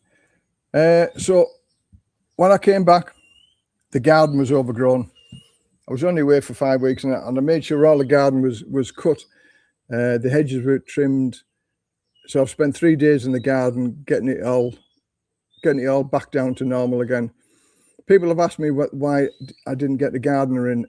I didn't expect it to grow that much, but I'm away for 4 weeks, so I'm going to have a word with the landlady, ask her to send one of her gardeners around, maybe once or twice a week, and I'll pay them just to keep an eye on the garden, pick all the weeds up, because the weeds are just grow very, very fast, and just keep an eye on it. Because if I'm going for 2 months, then that's 2 weeks more than I went for the 6 week, 5 weeks, but it was 6 weeks in total. So that's only for a gardener here for a day is about 500 baht. So it's about 11 or 12 pound a day. But if they come once a week, they'll be happy with that. Once you're on top of it, it's easy to maintain the gardens because I've done everything myself. And we have the pebbles everywhere, so that stops a lot of the weeds from coming through anyway. But once you get a little holes, even in the sharp sand, the little weeds, they'll grow, the little bleaters. But me strimmer, that was very good for cutting the grass. Much happy at the strimmer, petal strimmer, 4-stroke strimmer. I found the keto diet difficult in Thailand because everything seems to be with rice or noodles. How would you make it work cooking at home? Yeah, you just cook without the rice or noodles. In the keto diet books, I used to batch cook, and you can make the green curries. You can make massaman curry on the keto diet as well. I like Indian food, so butter chicken, pork steaks, chicken, anything and everything you can do on the keto. Almost everything is keto adaptable, and lots of meals are in the keto books. It's not a boring diet because there's so much variant food that you can have. It's amazing. And even the noodles and stuff like that, you can do like a shallot or a cucumber. Forget the word of it. There's a vegetable. You just peel it, and it just looks like noodles. So yeah, it's not going to taste the same as noodles or spaghetti, obviously, or lasagna, but it's very close, and the tastiness of it is very, very good. And when you're keto adapted, you only need 1 meal a day. And it's hard for people to understand and comprehend that when you're on the keto diet, your body's feeding off your fat anyway, so that's why you don't feel hungry. It's the only diet I've been on that after the week or so, when you're into the keto diet, you really don't feel hungry. Although you can't drink alcohol, like your beers or your wines. Red wine, it's got some carbs in it, but not a lot. But Samsung and Diet Coke, you can drink that if you want to still have a little bit of alcohol. So there's ways and means around everything, but invariably, I like the keto diet. Have a good trip to the Philippines, lads. I hope so. Thank you. I shall do many vlogs of it. Is Hua Hin a good place to retire? Yes, it's okay. It's quite busy. Coming to Thailand soon. Champang, Chiang Mai, and my favourite Hua Hin. Yeah, that's like a long distance between them two, between Chiang Mai and Hua Hin. But have a safe trip. Hope you enjoy it. I've only been to Thailand for 3 years, and I've already gained 10 kilograms. Oh, wow. That's quite a lot to put on. But again, as I say, there's rice with everything. But if you eat out every day, they put sugar in all the Thai food. So I would say maybe cook a little bit more at home as opposed to going out. Then you can control the amount of sugar. Because the Thai people do put lace it with sugar. Everything that they cook, the sugar goes in. Just going to have a cheese and onion sandwich. I'm going to have a Penang curry. I'm going down to She Sales again tonight because on a weekend they have entertainment on. They have a vocalist, a guitarist. Sometimes I've had a saxophonist and a violinist. And it's good because it's really good atmosphere down by the beach. It's a beautiful evening. So I'm going to make the most of it and go and have one beer and a meal down by the beach. But a cheese and onion sandwich at this minute, because I've had nothing to eat all day, sounds very yummy also. A friend of mine just did a long walk, stopped drinking beer and switched to water, and he watched what he ate and lost a lot without supplements. Yeah, again, you know, it's controlling what goes in and what goes out. If it's higher going in than higher coming out, then you're going to put weight on. How long will you stay in the Philippines for? My initial start is going to be for a month, but I'll see how it goes when I get to week 3, whether I want to extend it for another week or so, another month or so. But initially it's going to be a month. That'll take me to the 20th of July time. And if I do it until August, again, it's sort of the rainy season there as well. So I'm not going to see it at its best. So if you don't see anything at its best, it might put you off a little bit anyway. So we'll see what goes on. But I've got the option to extend it anyway, because I took the flight plan where I can extend it. It cost me £55 extra to change my flight back. So that's not a big problem. And then another £60 to increase the visa for two more months. So we'll see. You look so much better and healthier back in Thailand. Thanks very much. I feel it as well. I've got to say the jet lag coming this way is a lot easier to get over than it took me a week. It took me a week to get used to the feeling of the time zones back in the UK. Sometimes I was going to bed at 6 or 7 o'clock at night because I was exhausted. And here, 2 days, and I feel okay. A little bit of a struggle to get to sleep last night, like 1 o'clock, 1:30 in the morning. I'm usually in bed 10 or 11 o'clock, but I was up at 9 o'clock this morning. So I'm gradually getting back there, but I don't feel tired during the day. Again, doing the gardening work and the physical work around the house, it makes you tired anyway, so I sleep well. Is there anywhere showing the World Cup football in Rayong? I've no idea. I'm not interested in football, so I will stay away from the World Cup. But I'm sure it'll come around somewhere, and I'll bump into somebody somewhere, and I'll maybe have a beer when England play somebody somewhere. I don't know. But it's not on my list of things that I need to go and see. I'll give you 2 weeks in the Philippines. You can't wait to get out. Well, we shall see. Where am I going to the Philippines? I'm going to Dipolog, where I'm going to land. Then I'm going over to Dumaguete, and then Ilo, and I forget the other name of the beach that I'm going to go and see. But so them are my 3 places. Did you hear about the bad earthquake in the Philippines recently? Yes, I did. I rang my friend because he mentioned Mindanao as well, and that was the area, Mindanao. And he lived 460 miles away from the earthquake, and he said they never felt a tremor, never felt anything. And Dumaguete is regarded as a safe place to sort of live, because there's very little risk of typhoons, earthquakes and things like that, because it's not on the ring of fire, what it's called. So it's regarded as a safe-ish place to live. How's the sale of your house coming on? I've had a few people inquire. I've had a few tire kickers. I've had a couple of people who want to come round and have a look, but because I'm going away at the Philippines for 2 weeks, and I said I'm not going to do anything about it until I come back. So the house sale at the minute is on hold. I don't mind that, but again, as some people said, steady on. You know, to move to the Philippines, it'd have to match this house, because this is a stunningly beautiful house in a nice location. It's going to take some beating. It's the best house I've ever lived in my life. So if I'm going to move somewhere else, it has to at least match this, or match it or better it.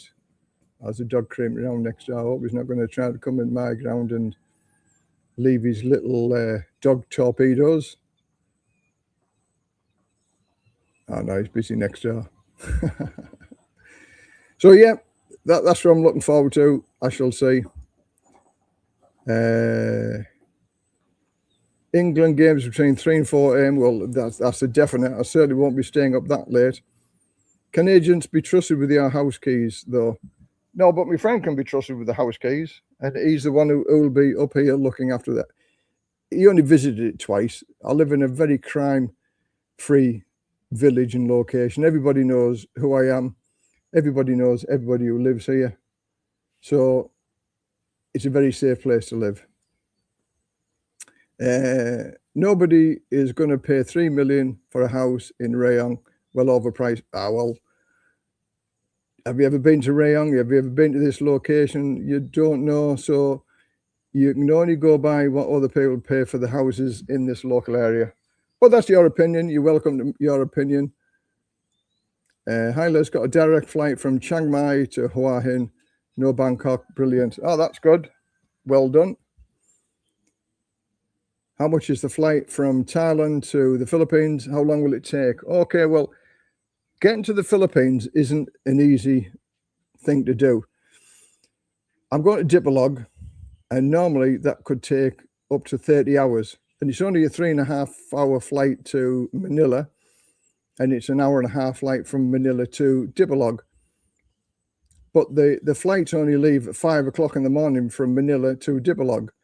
So what I'm doing, I'm flying at 11:30 at night from Bangkok, from Don Muang, flying to Manila, wait for a couple of hours, and then I catch the flight to Dipolog, which gets me in Dipolog at 8 o'clock in the morning, I think it is. So that's the quickest way. Otherwise, if you land in Manila early that day, then you'll have to book a hotel or wait in the airport until 5 o'clock the following morning. Already the infrastructure with the flights and things like that isn't as advanced as it is in Thailand. But that's one of the crosses that I've got to bear. And that's one of the things I'll take into consideration when I do go over there. But the flight for return flight to Dipolog and back is £375 return. And the visa is like free on entry, and that's like for a 30-day visa.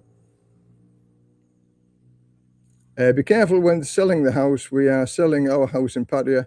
Had someone interested, wanted the renter out. We did, and they backed down days before the yeah. Again, yeah, it's like everywhere. You get gazumped and things like that in the UK and America. Yeah, if somebody was interested in buying this house or wherever, I wouldn't do any of the paperwork or anything unless they paid a 200,000 or 300,000 baht deposit, and that shows intent that they're going to buy it. And not many people will walk away from 200,000 or 300,000 deposits. So there's ways. Again, I've had people here. It's obvious they just came to have a look, tire kicking, if you like. So you get the feeling of it, and then it's just like, yeah, okay, and you just give them a quick tour.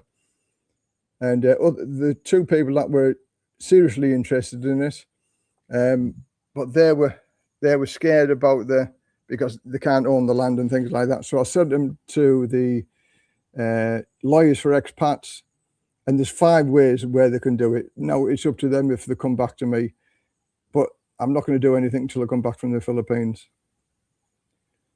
How do you manage to go to sleep early and wake up at the regular time when you're retired in Thailand? I'd imagine it's easy for sleeping patterns to go back. No, it's the same thing. I'm usually in bed 10 or 11 o'clock on the night, and I'm up between 6 and 7 in the morning. And it's beautiful getting up at 6 or 7 o'clock because the sun comes up just over there. So I sit on my sofa over there and I can have my coffee, watching the sunrise, and it's beautiful. And it's nice and cool that time in the morning. It's lovely. So sleeping and waking up is no problem. 3 million baht is 20 years renting at 12,000 baht a month. Ridiculous. Okay.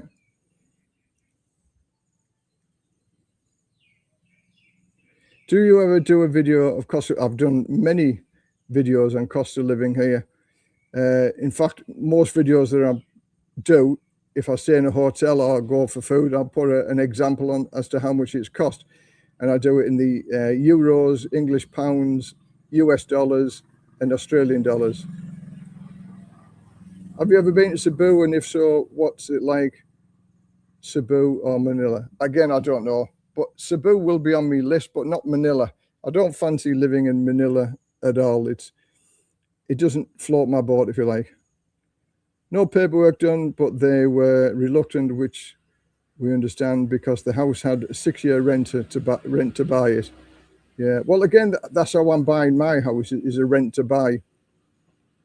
And I've got 2 years and it'll be completely paid for, but I've had the permission from the landlady that I could sell it early if I need to. She's okay, she's on board with that. She's got no problems with it. And again, it'd be not buying it off me, they'd be buying it off my landlady, because I've got the rent to buy contract. Anyway, it's all done legally and above board. There's no scam involved, and it's easy to do. Your UK state pension, was it straightforward to claim even without a UK address? I don't know. Yeah, I've just got the paperwork sent to my sisters the day I left, actually. So I'm going to have a look at the paperwork, and I can do it online or I can make a telephone call. Going on to that, I'll come on to that in a minute. You are forgetting the resale value when you buy it. So your calculations don't add up, in my honest opinion. I don't know what you mean about that. But anyway, it is what it is. I can only go by the advice that was given to me as far as the saleable value of the property. It's like everything else. If it's priced too high, it won't sell. If it's priced too low, you'll get too many people coming for it. So it's at the market rate, what I've been advised by an independent estate agent, and also advice from the landlady and landlord, as they have 15 houses in this village. So they know thing or two about the house prices in this village, because they've got 15 properties in this village. And it was their guidance and the guidance from the estate agents, and they came up with the same price. So it is what it is. I fail to see how somebody can judge a house without even seeing it or even being to the same location. Location. If your house is placed in amongst high value houses in the first place, it's not going to go for cheap, is it? And the location where I'm in, there are lots of high value houses also. We check out a YouTuber called Alaskan in Thailand. He moved from Dumaguete to Hua Hin. He compares both places. He prefers Hua Hin. I shall have a look. I'll have a look at that. Again, there's a few people in the Philippines that I watch. Joe Go is one of them. He's just moved to the Philippines. He's been there for a year. I think he's still quite a newbie there, and everything's through rose-coloured spectacles. But he's an interesting guy to watch, and he does a monthly video as well as to how much it costs. So again, I watched him. Old Dog New Tricks, Paul. He was quite good, and I forget there's another guy. There's maybe 4 of them that I watch in the Philippines. And then there's also the Filipino vlogger. She came across from the Philippines with a partner, and they visited my house, and they stayed at my house for a couple of days. So she's going to be my boots on the ground. She's the Filipino girl that's going to help me look around and point me in the right direction with her and a partner. So I'm not going there on my own as a newbie. I've also got somebody to hold my hand and show me where, what to do. Can you sell the house but not the land? Foreigners can never own the land. Yeah. Again, I've gone through this a number of times. There's 5 different ways that you can secure the house and the land. It's not like the same as buying a property or land in the UK or Australia or Thailand or America, but you can secure it, that you will never ever lose it, and you can sell it anytime you want. And all of these ways are legal in which way you can do it. Again, it's never going to be like America or the UK for buying the house and the land. But I can still, as I say, I can still sell it, even though the house isn't mine, because of the contract that I signed with the landlady. She's allowed me to sell it early. So I sell it early, although it's not in my name, it's in the landlady's name. But as long as she gets the money, I get any residual value that's left from what I owe to what I've actually paid. So like rent to buy, I bought the house on a rent to buy scheme through my landlady. There's a few people who've contacted me for rent to buy. You can buy condos, you can buy cars, you can buy motorbikes on a rent to buy basis over here in Thailand. It's one of them unknown things in the Western countries. But here I am, I bought me this house at the age of 61. You know, if I try to buy a house in the UK at the age of 61, the banks would just laugh at you. But anything and everything's possible in the land of smiles, because they're amenable and they will facilitate people in being able to do this.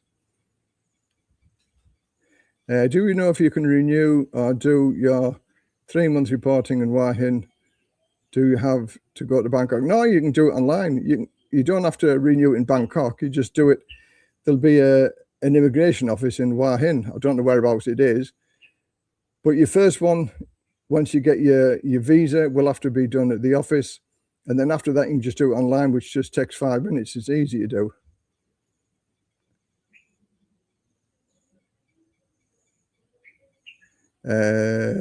Thai wife's name, married for over 20 years. If we break up, she can have it all. Don't spend money you can't afford to lose. I'd agree with that one. I'd go with that one. Well done. I mean, that's the favourite saying, isn't it? Don't spend more than what you can afford to lose. Man, I agree, but why would you do it? People do silly things, don't they? When I got married in the UK, I didn't marry to get divorced, but getting divorced, the law is against you as a guy, especially if you have kids. Everything is against you. And if I'd known then what I know now, I wouldn't have got married. Marriage in the UK and the Western countries doesn't matter. You could be squeaky clean, but if your wife wants a divorce, she can take almost everything that you've ever worked for. So you are selling your house on behalf of the owner. The land will be in a... No, I'm selling the house with the land. So if, for instance, if the foreigner is married to a Thai person, then they would be able to buy the land and the house in their name. But you would be also on the yellow book. So it's like anyway, it has to belong to a Thai person. So she still doesn't, so my landlady will still not own the land. The house and the land goes to the Thai person who's going to buy it. And as a foreigner, if you're married to a Thai person, then you can protect that investment. You can protect that buying of the property and the land by putting the house in your name, getting a lease off her, so you can have the benefits of living there for 30 years. And then there's another special agreement that you can get. So at the end of 30 years, if she decides that she wants to sell the land, she has to pay you the market value of the house. So that encourages them to give her another 30-year lease, or she has to buy the market value of what the house is worth. So this is all done by lawyers for expats. There's 5 different ways of protecting your investment so you don't lose anything. There's also the infrastructure, I think it's called. I might not be saying that right, but infrastructure gives you the right to own and live in that property and sell the property at any time that you want. And that infrastructure then is finished once you die. So that's 2 ways, but there are 5 ways of doing it. Have a look at Lawyers for Expats, and he's done many videos about it and how you can do it. So there are many ways of protecting your investments so you don't lose out. Prenuptial agreement as well. If you're not married and you're going to buy a house and land with somebody, if you do a prenup, then that also protects you as well. I can't understand the guys who lose everything over here because they don't take it seriously that you could potentially lose it. So you got to take preventative steps so you don't lose it. Les, you've screwed up You should have supported your wife. Why? I did support my wife. I supported my wife for 9.5 years. I refused to support a son who was a good-for-nothing, lazy, layabout tosser who's now addicted to drugs. And why should I care for him? It's my wife's responsibility to take care of him, and that's what she's gone and done. And I admire her for doing that, because that's one thing I liked about Thailand. She families come number one.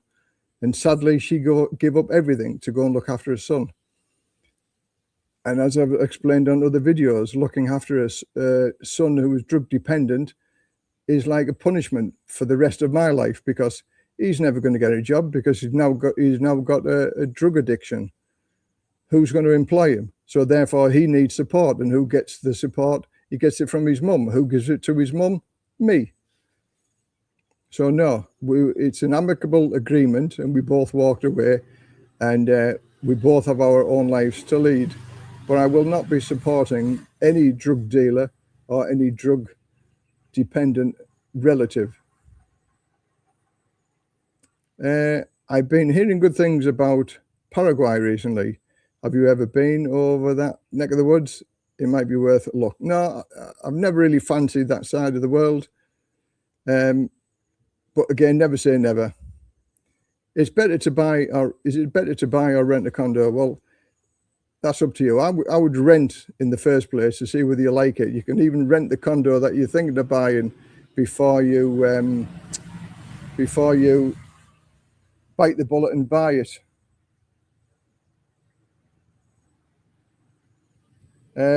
You're talking hypothetical now. Are you going to live for 30 years? You cannot sell the land even with the Uferstruct. I assume that land is still in your... Yes, you can sell the land with Uferstruct. Uferstruct gives you the right to sell the land and the house. So again, if you don't believe me, have a word with Lawyers for Expats, and he'll go through all the 5 different ways of you being able to secure and maintain and have the rights of selling or not selling the house. Again, you might not live for 30 years. Majority of people who are going to buy a house in the 50s or 60s, that'll put you at 90 years old. So that the likelihood of you living to 100 over here is very small anyway. But it's just protecting yourself. And why wouldn't you want to protect yourself over here? Yeah, Thai quarter, if there's 100 condo units, the foreigners can only own 49% of that, and then 51% have to belong to Thai owners. So there's lots of ways of buying condos, but you could also be limited to selling to other people as well. It's not clear and cut. Thailand, look at everything before you buy anything, even a condo. I mean, you could buy a condo and have the one next to you rented out on a permanent basis. So you never know who's your next door neighbors are going to be. And if it belongs to some Russians, they're very, very noisy people. The land belongs to whoever's name is in the blue book. Exactly. And that will be a Thai person, not a foreigner. So if you're married to a Thai person, well, then you're obviously going to respect and trust that person. Otherwise, you wouldn't have married her in the first place. But then you can still take precautions that even if you're married to this person, that she's not going to sell it underneath your eyes. And also you have the right to be able to sell it, because if you paid for it and you can prove that you paid for it, well, the law's on your side. So why take risks when you don't have to take risks? You can buy the property and the land, but you will never own it like you would do in the Western world. It's just a different way of thinking. But when all's said and done, you protect your investment, which you can do here in Thailand. But many guys think not, because many guys think, oh, this girl is different. She's never going to do that. Mm-hmm.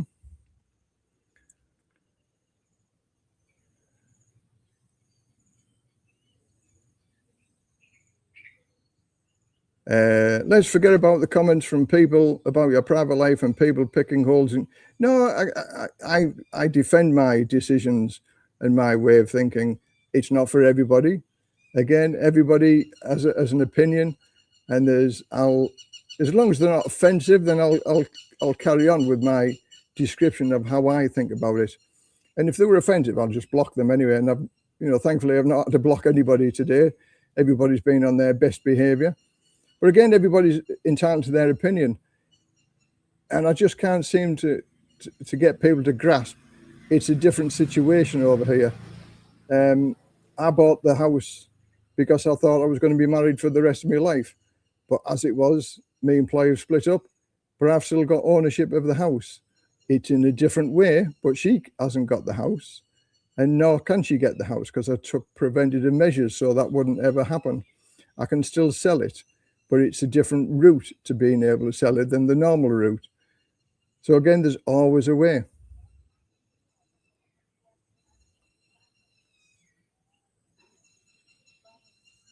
Yeah, the condos, 49%. Again, I would seriously rent your condo before you even think of buying it.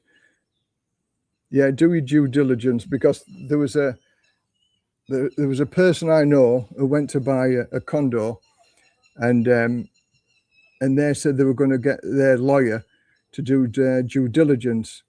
And the owners of the apartment said, no, you don't need that. You can use our lawyers. Use our lawyers, and then we'll pay for our lawyers to look at it for you.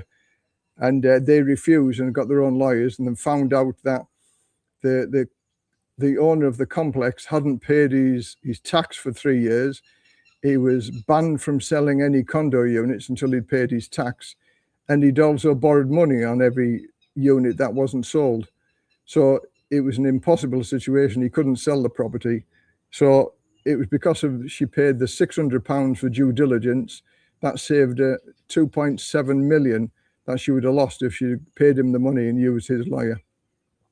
So yes, it's worthwhile spending a little bit of money to secure your property. A friend of mine at the minute is looking at buying a property, and I went and had a look at his electrics for him yesterday, and noticed that the exterior wall was leaning, and it was like very bent.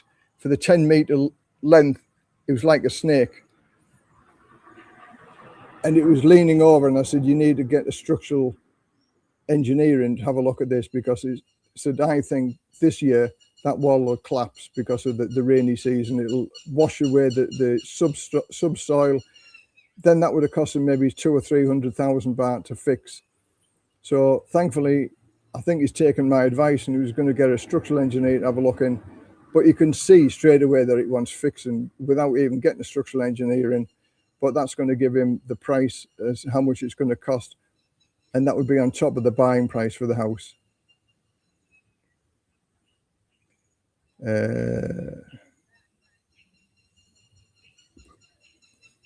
I enjoy your talks, Les, and thanks for what you do. Thanks very much for watching, and much appreciated for your comments. I was thinking to buy a condo on Pattaya, but spoke to a number of expats there, and they all told me same thing: do not buy. Some of them have been living there for decades, so I trust their opinions. The thing is with Pattaya, it's like a bubble, and I think the bubble will burst. There's too many condos that they can't rent out. So if you buy a condo, you'll probably never ever sell it. You'll probably sell it for less than what you've actually bought it for. And here's another thing, and a lot of people don't understand this, but I heard it from the horse's mouth, from the immigration officer when I was talking to her in Rayong. A guy went in there and he had to give proof of address. And the address where he lived at, the condo was owned by a foreigner. And she said, that's no good for proof of address as a condo owned by a foreigner, because the foreigner who owns the condo doesn't have a work permit to rent the condo out. So therefore, it was against the law renting the condo out in the first place, because he doesn't have a work visa. Also, the other thing that he didn't do, because he wasn't living in Thailand for 12 months of the year, he couldn't rent it out because he wasn't living in Thailand. So there were sort of two reasons that the immigration refused that address. So the guy had to move. And when I asked her about it, because the guy was talking to me saying he'd just been refused because of where he lived in the condo, and I asked her, and she said, yeah, that's true, because the person who owns the condo doesn't have a work permit, so they're not allowed to rent the condo out in the first place. So this means there's many people in Pattaya have bought the condos on an investment and think they can rent it out. But that's going to stop because the Thai immigration are cracking down on such things. So even if you buy it as an investment, there's certain rules that you've got to follow. Dozens of condo blocks going up in Jomtien and Pattaya. Again, there's too many. There's not enough people. I mean, look at all the Indians now. They made it more difficult for the Indians. The Russians are buying up left, right, and centre, but they're going to come a cropper soon as well. So it's going to be a buyer's market, and they're going to be so cheap in the end. So I would say don't buy one, just rent one. Yes, I still have a UK bank account, and the garden, it's about 70% done now, and over the next 2 days I'll make sure it is all done and dusted. Rent is always better at first, but I bought mine, lived there for many years, and I sold it with a private to move up northeast. Yeah, again, we rented this house before I decided to buy it. So I knew that any problems with the house, and there's no problems whatsoever. It's a beautiful house, and it is a lovely area to live in, without a doubt. No, a foreigner cannot sell a house if they only hold a usufruct. Under Thai law, an usufruct grants you the right to possess, use, and enjoy the fruits of the property. But yes, you can still sell the house under usufruct. Have a word or have a look at the lawyers for expats. Usufruct protects you from them selling the house, but it's in your name. Like, there's 5 ways of protecting yourself. I know I keep saying this, but there's 5 legal ways of protecting yourself, so you can also sell the property and they can't do anything about it. But it does not grant you legal ownership of the title because you do not own the property. You cannot legally sell it. Okay, again, I've given my argumentative points. The person who knows 100% is the lawyer. If you've got any questions or any things that you need to know, ask lawyers for expats. I've blown his trumpet so many times today. He'll be inundated with people's requests, but he's there and they do it legally, above board, and there's no shenanigans going on. You can protect yourself, you can protect your investment.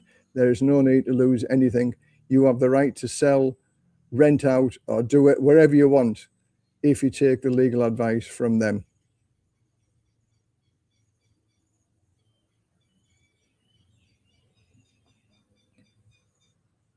First it was Westerners, then it was Chinese, then it was the Russians, then it was the Indians, all being drained of their money. And wow, suddenly the visa rules changed. Thailand is smart. Yeah. Les, can you provide a link to lawyers for expats? Well, I don't know about that. If you just Google lawyers for expats, and then it'll come up. I don't know how I can look for the link without knocking this page off or whatever. So, but no, type in Google lawyers for expats and you'll get there. Brian, he's a very intelligent guy. His wife, I think it's his wife, she is the barrister, a law barrister, and they've made ways of protecting your property a legal way, so you don't have, because there's all of these 460,000 properties that have been done through nominees and things like that. They've all been taken off them, or they will be taken off them, unless they can prove that they haven't tried to skirt around the law. And they've devised a way that they can legally circumvent the law under legal rules, and it's iron clad, and it is, because there's always been a grey area with the nominees situation, but he's invented a way, or he's done a way, or he's devised a way that it is legal and above board and lawful. You can own and sell a house under usufruct. There you go. That's somebody else who agrees. But again, I'm not a lawyer. I don't know 100%. There's 5 ways. of doing it, because he kept mentioning there's 5 ways, and he did explain all the 5 ways, but this was like 2 months or so ago now. But people who were thinking of buying this house, I explained to them, go and have a word with him, because they said you can't buy. Let's face it, as a single guy, you're not going to buy a house, are you? You're going to be buying a house if you're married to somebody and you think you're going to be married for the rest of your life. Otherwise, why would you buy a house in the first place? If you don't trust your Thai wife or your Thai partner, don't buy a house. I bought the house for me and my partner, Ploy, because I trusted her 100%, and she is a very trustworthy person. Sad that it happened the way it did, but I thought we were going to be together for the rest of her life, and it was my way of leaving her something for taking care of me, looking after me. But as it is, we split up, getting divorced. She hasn't got no claim on this house, because I took precautions right at the very beginning of being able to buy this property. The contract is in my name and the landlady's name. And the situation that I've got to deal with then when I pay the last payment is then who I'm going to put it into a Thai names. And I'll cross that bridge when I come to it. So there's always a way.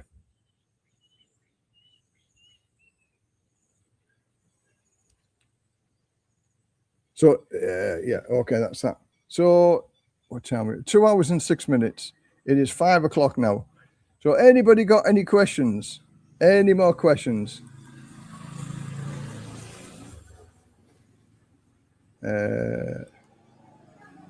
Up. So, ask whatever you like, you know, good things, bad things, or whatever. I'm here to answer any questions that you've got. Les, the lawyers for company you mentioned, he cannot practice legally or advise you in Thailand. No, because he doesn't do that. He's a representative of that company, and it's his wife that gives you the legal advice. He's just the spokesperson, which he says from the minute he opens his mouth on any video that he does. He's not the legal person behind it. Pookie is the legal person. She's the barrister of the law firm that he works for. Again, I don't know. Well, he wouldn't be all over YouTube if he can't do it, especially a lawyer giving advice to people that he shouldn't be giving. So, but again, I don't blame you for doubting anything, because there's a lot of scammers over here. There's a lot of scammers over everything. So just log on to him, have a talk with him, and then make up your own mind. The other lawyer that I would send people to is it came in and it's gone out now. I sent the lady to a lawyer in Pattaya, and he did the due diligence, and he was very good. He was an Irish guy. I forget the name of the place now. No, it's gone. But he did the due diligence and saved her 2.7 million, and it cost her 600 quid for him to do the due diligence, and he found out everything. So as much as I hate lawyers, I don't like lawyers at all, because I rank them with car salesmen, and I don't like them either. But sometimes you've got to have a lawyer. Sometimes they're there to help you. Divorce lawyers are the scum of the earth. Absolutely hate and detest lawyers that do divorces, because they are milking the cash cow and you are the cash cow. But other lawyers that helping people generally to avoid the pitfalls and losing money, yeah, I'd give more trust to them. And Brian, yeah, he comes across as a nice guy. And I spoke to him for about half an hour, and he convinced me of the 5 ways, legal ways of being able to do it. And I'm happy with that. As a single guy, rental seems best at the start. Yeah, as a single guy, you'd be a fool to be able to buy anything, because it's not ever going to be in your name. Smart foreign lawyers are opening business with Thai partners so they aren't on borrowed time. My way is best way, live in the island, married to a Thai. She works here and has the money to buy her own house in Thai that we'll live in when we retire to Thailand. Yeah, that's another way of doing it. Well done. In Redcar, who is the most famous person from you? I wouldn't know. Les, can you scroll back in the comments to answer my question bank account and driving license. Yes, I've got a UK bank account, and I also have a driving license from the UK, but I also have a driving license from Thailand for motorbike and car. Your driver's license from the UK is valid if you have an international license, but the international license, if you live here for a long time, is only good enough for the first 3 months. So they want you to go and get a Thai driver's license, which isn't very difficult to do at all. I didn't have a motorbike license, so I took the motorbike test. The motorbike test in itself is only 2 minutes long, but there is a question and answer, and you've got to get, I think, 45 out of 50 right. So it's not difficult to do. It can be done, but agents can also facilitate you going through that route as well. If you try to do everything yourself, you could be on a waiting list for 6 months. If you paid a little bit of money, you can be there within a week and get everything done in 1 day. So it's 3,500 baht for several agents in the Pattaya area that do it. 3,500 baht, and you'll get both licenses in 1 day. So for me, I've got to go and renew my motorbike license next month, and I'm going to use an agent to do it. And it's 3,500 baht. But if you do it yourself, you might be there for a whole day, and it's 290 baht, I think it is. So it's worthwhile doing it yourself if you want to save the money. But if you go to the Pattaya place, the agents, you're in and out in 1 day, and it's done. You cannot legally work in Thailand as a lawyer. Simple as that. His time is. He's not working as a lawyer. He's not working as a lawyer. And do you think he would be advertising on YouTube and various places if he wasn't legal to do it? Okay, but you've got your opinion. The guy you need is called Brian Ramsden. That's the one, Brian Ramsden, from Lawyers for Expats. Yeah, his time isn't limited. His misses all the legal stuff for you. Aren't quite the expert you think you are. I'd agree with that one. Thanks, Les. You seem to bounce back well. Yeah, I'm okay. Yep, I'm okay. I can't complain. As I say, I've said in one of my videos, at our type of age, every sad day is a wasted day. And I'd still hold high on that thing. I've always got things to do. I've had me sad moments. I've had me weepy moments. I've had me why, and question myself, is it me, and stuff like that. And I've got to say, no, it isn't me. I've got I live by moral scruples and principles. And that's always served me well in the past. And it has served me well in this situation as well, because red lines were crossed, and I will not tolerate crossing the red lines, no matter who or what. It's a situation that could have been resolved, but she didn't want to go through the resolve route. So I took the decision and thinking, I'm going to stop the income that you're going to be given to him anyway, because I begrudged paying him the amount of money. It was a complete tosspot for the last 8.5 years that I've known him. Why would you give money, good money after bad money, to a tosspot who never ever welcomed me, never ever showed any gratitude, never ever showed any kindness, and all he did was put obstacles in my way? Not the type of person who you would gladly, willingly help. If he was a nice young man that made a mistake, then I would have been the first one to try and help him out of that situation.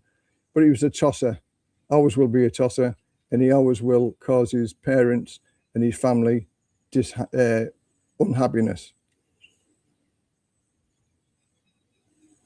Being a lawyer is a restricted occupation in Thailand, simple as that. He isn't a lawyer. I've never said he's a lawyer. His wife is the lawyer. He's the representative of the company, so he's got a work permit to act as a representative of the company. But anyway, look for yourself. I'm not the person to fight his corner. He can fight his own corner, I'm sure. Is £2,000 per month from UK pension be enough to a reasonably standard of living? Was born in a house with outside toilet and a tin bath in front of the fire on a Sunday. Right, Sunday night, no silver spoon. did you live next door to me? We brought up in a poor neighbourhood as well. We had a tin bath for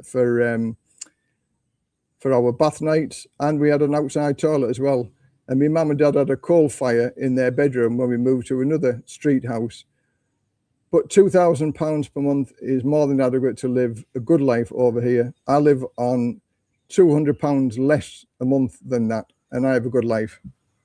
So yes, £2,000 a month, you can have a good life over here without the tin bath and without a silver spoon.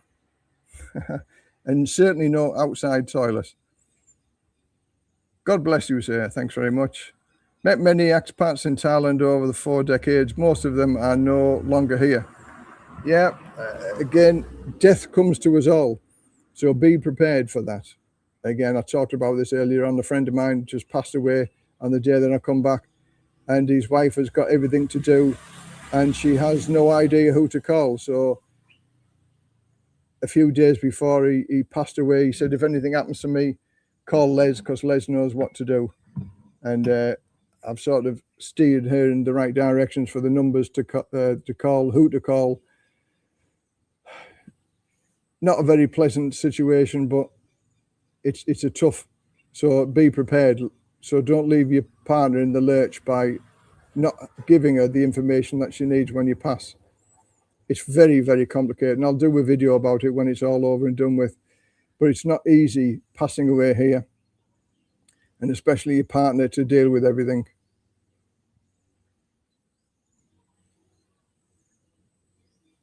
As I said, many expats, most fail. Yeah, well, there's failures and there's successfuls. The failures make the news and the successful people don't.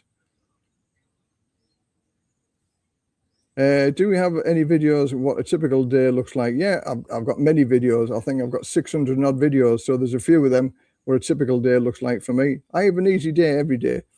I do a bit of gardening. I like my DIY. I've done solar. I've done the filter system for the water. I put solar backup power in. I put a proper solar system in. So I've always got power, even if the power goes out here. Garden, cutting the grass, DIY, car, motorbike, everything. A whole range of everything. Going on holidays, what to look for. Again, there's a couple of other holidays. There's a couple of other videos I'm going to be doing because now I'm going to be traveling more. There's a whole different set of scenarios that I've got to deal with, like being able to speak to somebody in other countries with an eSIM and things like that. I've got an English number because my Barclays account needed an English telephone number so I can use the app.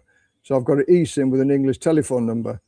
So now I can make phone calls all over the world with the eSIM, just going to different countries. And I've got a UK English number so I can use that as reference for me using my bank app. A Wise card, I've got a Wise card so I can deposit English money into it and draw it out in the Philippines. So I don't have to draw it out of Thailand and then take it to the Philippines and then lose even more because of the exchange rate. So, but I'll be doing videos on about that, about what I've done because I'm going to be traveling more. It's like everything else, you know, be prepared and everything goes a lot smoother. Yes, me too, Les. Tin bath outside, Lou. Beef strip, oh, but beef dripping. When they do the fish and chips and beef dripping, best fish and chips ever in the beef dripping. I'm very curious about your experience in the Philippines. I myself did a lot of research and ultimately decided on Thailand. Again, I've loved Thailand for 14 years, but I've been here for 14 years. And I've always liked my adventure. I've always liked traveling to new places. And this has opened the door so I can go travel to new places because I'm single again. And this is what I'm going to do. Open the door. And if you don't like it, you just come back and you open another door and look somewhere else. There's no need crying over spilt milk, is there? I guess you're going to keep your beautiful Thai home. Again, that's up for... I might do and I might not. Again, if I find a house that's equally as nice in the Philippines and it ticks all the boxes, then I might move to the Philippines for various reasons I've explained through this talking about it. But if it doesn't match up to my expectations, then I'll be keeping the house. But I might even still sell the house and relocate somewhere else in Thailand. I like Pai and I like Hua Hin. So I've lived here now in Rayong for about 11 to 12 years now. As much as I like the place, there are many other places to live in Thailand as well. Sorry, Liz, giving you a bit of a battering today. You are knowledgeable. Thank you for your content. But don't leave Thailand. Regroup and bounce back. Love you. No problem. Thanks very much. I defend myself and I give my reasons. Some people like it, some people don't. Again, I don't mind any of the comments as long as they're not nasty trolls. Then if that happens, then I just delete them anyway. But thankfully, I get very few trolls. But I'm always there to give my answer and my penny's worth, if you like. And if somebody likes it, they like it. But if they don't like it, you can't please everybody all the time, can you? But thanks very much for that comment. I'm from Glasgow, East End. I've worked 40 years, mostly 2 jobs, and now had enough at 56, 2K pension, now from 67, state pension. Good to hear it's doable within the budget. For sure, yes, very doable. In fact, now because I'm single again now, I can live on 35,000 baht a month easily. Very easily. And that was with entertainment as well, if you know what I mean. One life, live it, 100%. 37 years in, I have experienced most things. If you're wiser than me, good for you. Nobody knows everything. Some people make mistakes and some people don't. Every mistake, as long as you learn from it and move on from it, and you don't repeat the same mistake, then that's okay. You are right. So many doors. There is. And if you don't like opening the door and you have a look, you come back in and open another door. And that's what I intend to do now. I'm 66 in next month. Maybe it's another 10 years of being able to, mobility-wise, before you're getting old and aching and creaking. Then I might get me dog and settle down and say, I've been there, seen it, done it, and got the T-shirt. And until then, I'll keep on traveling, keep on looking at different places. I just love it. The world is a vast place, but it's only a small place because travel is so cheap. Hi, Lev, do you have any ISAs in the UK? Have you heard that they want to tax the cash? No ISAs. My view on money is that when I die, I want to owe the bank £1. If I owe the bank £1, it means I've spent everything that I have. I don't want to leave it to anybody. I don't want to leave it to my kids, to anybody else. I want to enjoy the money that I've earned or the money that I've got for me. And if I do that, then I know I've had a good life. I know several people who have a bank book full of zeros but have been nowhere. And their age, and they're carrying on paying into their pension. This is the last year that they pay into a private pension because they're 75. And they can draw it out forever. And I asked the person, how long do you think you're going to live for? You know, you paid into this private pension till he's 75. How long are you going to live? And he's got a lot of money stuffed away in the bank. But at least when I go on my deathbed, I've got a head full of memories of where I've been, what I've done. He's got a bank book full of zeros and no memories of where he's been and what he's done. Anyway, that's my view. Spend it whilst you've got it because you can't take it with you. Pay for the memories that you want. Thanks for sharing your wisdom and experience, Les. You have a few hard knocks recently over the years, but you are still standing and remain positive. Keep on keeping on, mate. Thanks very much. Much appreciated. Thank you very much for that kind comment. On your recent trip back to the UK, did you see anything that might make you want to move back? Never seen anything that would make me move back. Not at all. No, there's nothing in this world. Even if I had a critical illness or terminal illness, I wouldn't move back to the UK. I'll die on that sofa there, overlooking the beautiful sunrise. There's my hammock there. I live a wonderful life here. If I went back to the UK, even if they said we can give you 6 months or a year longer, why would I want to move back to the UK where it's freezing cold, not very nice people, grey, cloudy, cold? Give me the medication, I'll stay out my days here. And that's the honest and truthful position.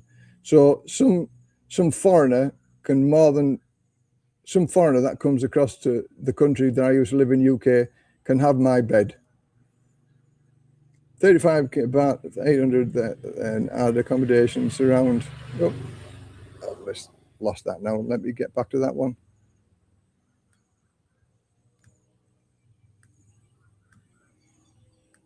Oh, I can't get back to it. Why want to go back? Somebody did a calculation there and I've lost it now. Oh, there we go. 35k, £800, then add accommodation to be around 1,500 a month. Yeah, 1,500 I think is a sweet spot. 1,000 is you sort of cutting the corners a little bit. 1,200 is a little bit better, but 15 for me is a sweet spot now. Why wouldn't you want to leave anything to my kids? Because my kids despise the ground that I walk on because of my ex-wife poisoned them with regard to their dad not loving them or not wanting to be with them. She stopped me from seeing my kids for 9 months, and I had to fight at court to see the kids for 9 months. And then when I moved over, well, when I went around the world, she was telling my kids, your dad doesn't want to be with you or see you. That's why he's gone around the world. And that's why he's living around the other side of the world, because he doesn't want to see you. And sadly, they believe that. And for 15 years now, they've never spoken to me. So my money goes with me. It'll go to a charity when I pass, because I've made provisions for that anyway. So my kids will get nothing out of it. My kids, I thought I brought them up to be empathetic, show empathy for other people, but no. They believe what the mother says, and sadly, it's not a happy ending. I agree with you, we should die with zero money, because you can't take it with you. Jackson, a change is as good as a rest, but if you move permanently to the Philippines, you have a lot to give up. Your car, your bike, all the tools, etc. Keep your lovely house. Thailand is your base and travel mate. Yeah, there's that as well, Jackson. I thinking about that. I could live between the Philippines and here. I could use this as a base. It's paid for in 2 years' time anyway. So I've just got many options. Yeah, the car. If I sold the car and the motorbike, I'd have to buy a car and a motorbike in the Philippines. Yeah, so that's where I'm going to have a look at first to see what my options are and to see whether I would do it or not. Thailand is, without a doubt, a wonderful place. And the Philippines has got a lot to live up to. And whether it does or not, I don't know. But we shall see. You should have enough cash, but of course, it depends on your lifestyle and choices. I budget on roughly 80 to 100k Thai baht a month. Wow, that's a serious lifestyle on 80 to 100,000 baht a month. Well done for that. You have a fantastic lifestyle with that amount of money. So anyway, 2 hours, 28 minutes. It is 5:23. Okay, so I'm going to wind it up at that. It's 5:30 and I want to be at the beach bar for something to eat by 6 o'clock. So it'll take me about half an hour to wrap everything up. Much appreciated, everybody that's joined me today. Thank you very much for all the questions, and I hope I've given you some satisfactory answers. If not, then if you want to know anything, go and ask the experts or go and ask somebody else. But it's been a pleasure, and it's good that I'm back. I'll do a live stream before I go away, and then I might even be able to do a couple of live streams in the Philippines, fingers crossed. But I'm there for 4 weeks, and I'll do plenty of vlogs, and we'll go from there. Share your opinions if you talk a lot of sense. Looking forward to your Philippines vlogs. Cheers. Have a good evening. Thanks very much. Okay, everybody. Bye for now. Much appreciated for all the messages and the positive comments. Thank you.